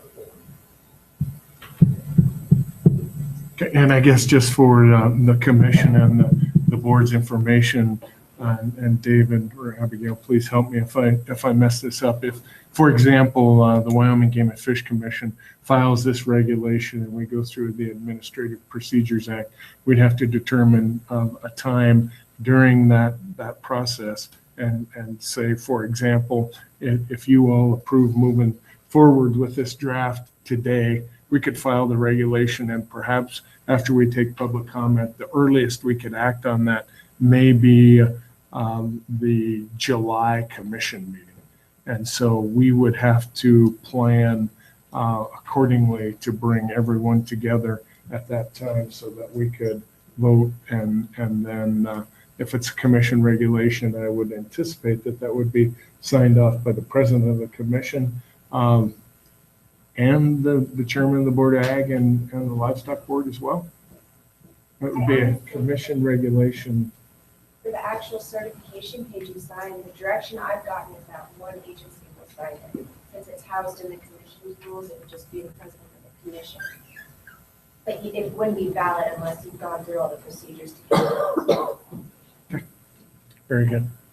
So we can certainly do that. The commission would be, I think we could do that as far as the regulation process and take the lead on it. I guess I'd like to open it up now to the commission and the board members to have any discussion on that comment. Mr. President. No, Commissioner Frank. Are you guys sure? I try not to be a lawyer at these meetings, but I can't help myself. I mean, this is a really chunky way to adopt a rule. So are you certain that under the APA, we can adopt a rule that's not even published, that's housed at the Game and Fish office, and we say, we'll give you a copy if you pay for it, or here's an electronic copy under the APA? And I don't care who signs it. I understand what you're saying. I think that's okay. This will go into the Game and Fish rules. It will be part of their rules. Instead of having triplicate of rules in all 3 agencies, we decided just to say different rules that have to be within the Game and Fish rules. But like, if I wanted to look up the rules for the Board of Nursing, I go to the Secretary of State's website, punch in the Board of Nursing, and I can look up all their rules right on my computer. Will a person be able to do that once it's promulgated? They will, what we're thinking is it'll only be under the Game and Fish's website. We also talked about having each agency then incorporate the Game and Fish's rules just as a placeholder, but it Not- just really. I think I'm confusing you. I mean, I don't care if it's on Game and Fish or it's on the Livestock Board or it's on the Yeah, Department of Ag. It'll be on the Secretary of State's website. Someone could go and there'll be a cross-reference where they could electronically look at this rule. But then doesn't that put in, excuse me, Director, then it puts all the jurisdiction of the rule under the Game and Fish when in fact this is a plan to regulate bighorn sheep and domestic sheep interaction. And I mean, there's obviously some overlap between Game and Fish and agriculture with domestic and bighorn sheep. I don't think so. I mean, then. Here's the deal about rules. The legislature passes statutes, Mhm. and sometimes they give entities like us authority to pass rules. And if the Board of Ag or the Game and Fish Commission passes a rule, that then has the force and effect of law. And what's important about that is someone knows what the law is or what the rule is. So it's got to just be someplace. So, I don't know if there's any. It's going to be on the Secretary of State's website, and in the website it says, here's where you can go find the incorporated matter, which will also be on the Game and Fish's website. Okay, and so I guess that if the two legal counsel are satisfied you can do it this way, just kind of a chunky way to do it. I don't know how else you do it, but so I have no suggestions, but it's a weird way to adopt rules under the APA. If you're satisfied that legally we can do this, then I'm okay. Second question, I guess, addressing your comment is,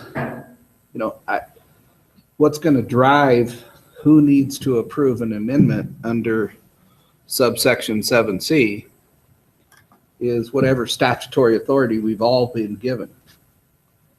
If the legislature says any amendments to this plan must be approved by the commission and by the Board of Ag and by the Livestock Board, then all three entities would have to approve the exact same amendment before it could become law. We can't decide that 2 of 3 would be okay or 1 of 3. It will have to be all 3 if that's what the statute says, and I don't know what the statute says. And then, so then you're down to the procedural question about how would you do that? I guess how you would do it would be either be a joint meeting of all 3 boards and do it all in one fell swoop, or make sure that the commission had exactly the same amendment that was going to be presented to the Board of Ag and was going to be presented to the Livestock Board. And if all 3 entities said, we've taken public comment, we've thought about this, and we approve the rule, then it could become an amendment to the plan, and it would be published online where people would know what the plan was. Does that make sense? I mean, It does. I'm done being a lawyer. Okay, got then the line. Commissioner Little?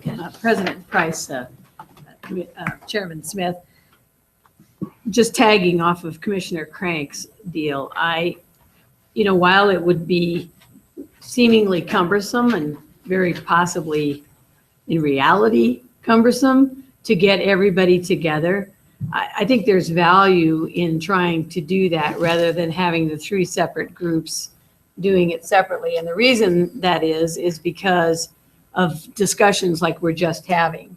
And every group should be able to hear the discussion from everyone.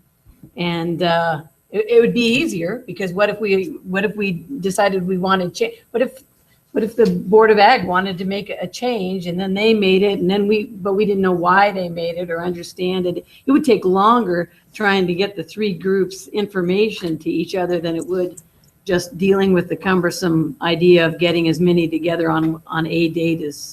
I just think we should be together. Okay, and that's what it currently says. It says everybody as a whole, and it's just, the statute seems so benign to read, like, yeah, you have to consider this way to amend this plan, but then when we started digging into actually writing this rule, oh my goodness, we had a hard time because of this exact discussion. Who has the authority? How's this going to work within the Administrative Procedures Act? Where are we going to house it and why? And so those are all things that we were trying to consider and still trying to keep this to where somebody could understand what we're doing. And it's become difficult, but we wanted to present this to you as this is the draft that we've got developed right now, but we wanted to put it in front of the 3 boards to see what your initial thoughts are and give us some direction if we're even close, or if we need to start over and try again, or which path we're on. Mr. President. Hold up, I think Richard's been wanting. Well, my only comment is I agree with Commissioner Little, Mr. President, and Chairman Smith. The only way it's going to work if we all 3 get together, of course, you have the instance like today where nobody from the Livestock Board shows up. So we're going to have to deal with that at some point, either drag them here or something, if we want this to work. I think this is why we're here. We're expected to do this stuff, and we should, by golly, do it. And my second, and this is in the form of a question, when we take this to the public under the Administrative Procedures Act, who takes it to the public? Is it all three agencies, all three boards take it to the public? Or is there representatives from each one of those boards take it to the public or have to be there in order to, how does that work? Mr. President, I think we just heard that from council, that Game and Fish would take the lead on that. So if we take it to the public, then that's gonna solve Ags and Livestock Board. You know, when you publish a rule, someone has to be the sponsoring agency. Okay. So they publish a notice of intent to publish a rule. It says what the rule is. It says how to make public comment electronically or otherwise.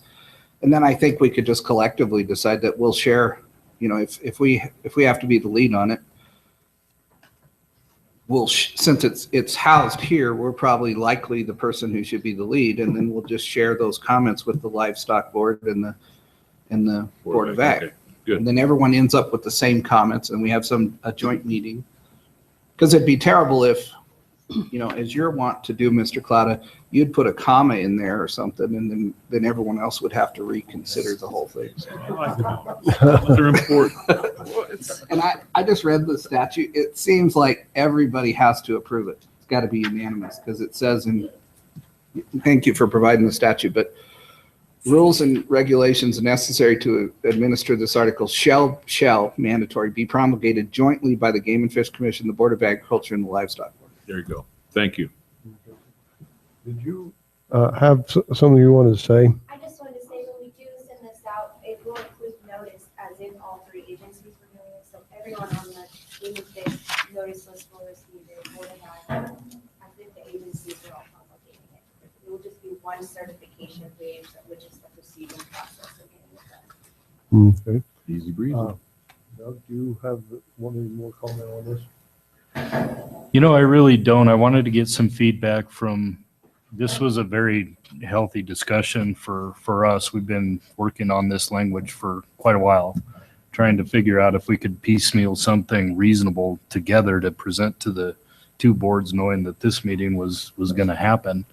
And we wanted to provide at least a starting place. And so we just submit this draft for your consideration. And you know, because the Livestock Board isn't here today, obviously they need to be folded into this process as well, which I can get a draft over to them for consideration. But I guess I need to know at this point how you all feel about the process that we've laid out here. Go forth and prosper. Commissioner Cloutta? Yes, sir. No, I'm good. Okay. I say go forth. Do you need a? Do we need a motion? Of some sort Okay, to just, present let's, present form? Mr. Chairman? Yes. I guess I would suggest at this point, because the Livestock Board is not present, the draft rule, and I guess I would encourage both the members of the board and the commission to look at this draft rule. Doug and I will work with the Livestock Board to get any comments from them. And I guess I would suggest that we establish a date that the comments from the board, the commission, and the Livestock Board be compiled, and then we will look at the Administrative Procedures Act and proceed with the goal of having a final product vetted through the public with public comment for approval at the July commission. Would that work for you? It may. You know, I worry about committing the Livestock Board to attendance to any of those meetings or anything like that. But I think as long as we had a way to call in or something like that for board members that may not be there for a vote, I worry that we won't be able to get everybody there. I suppose we'll need to have them in one way or the other. If we can't, we can adjust. Okay. On that. It's Scott, to me. Mr. President, Scott, are you saying Yes. we'd be through the APA process by July? It takes, Mr. Chairman, Pat, it takes about 4 1/3 months to get through the APA process. If we started this 1st of March, we'd have March, April, May, June, July. We could act on it in July. Perhaps September, may be another option, but I hate to put it off too long or it will just continue to languish. And we've been working on it for several months already. Mr. President, I'd commend you for putting together what you've done.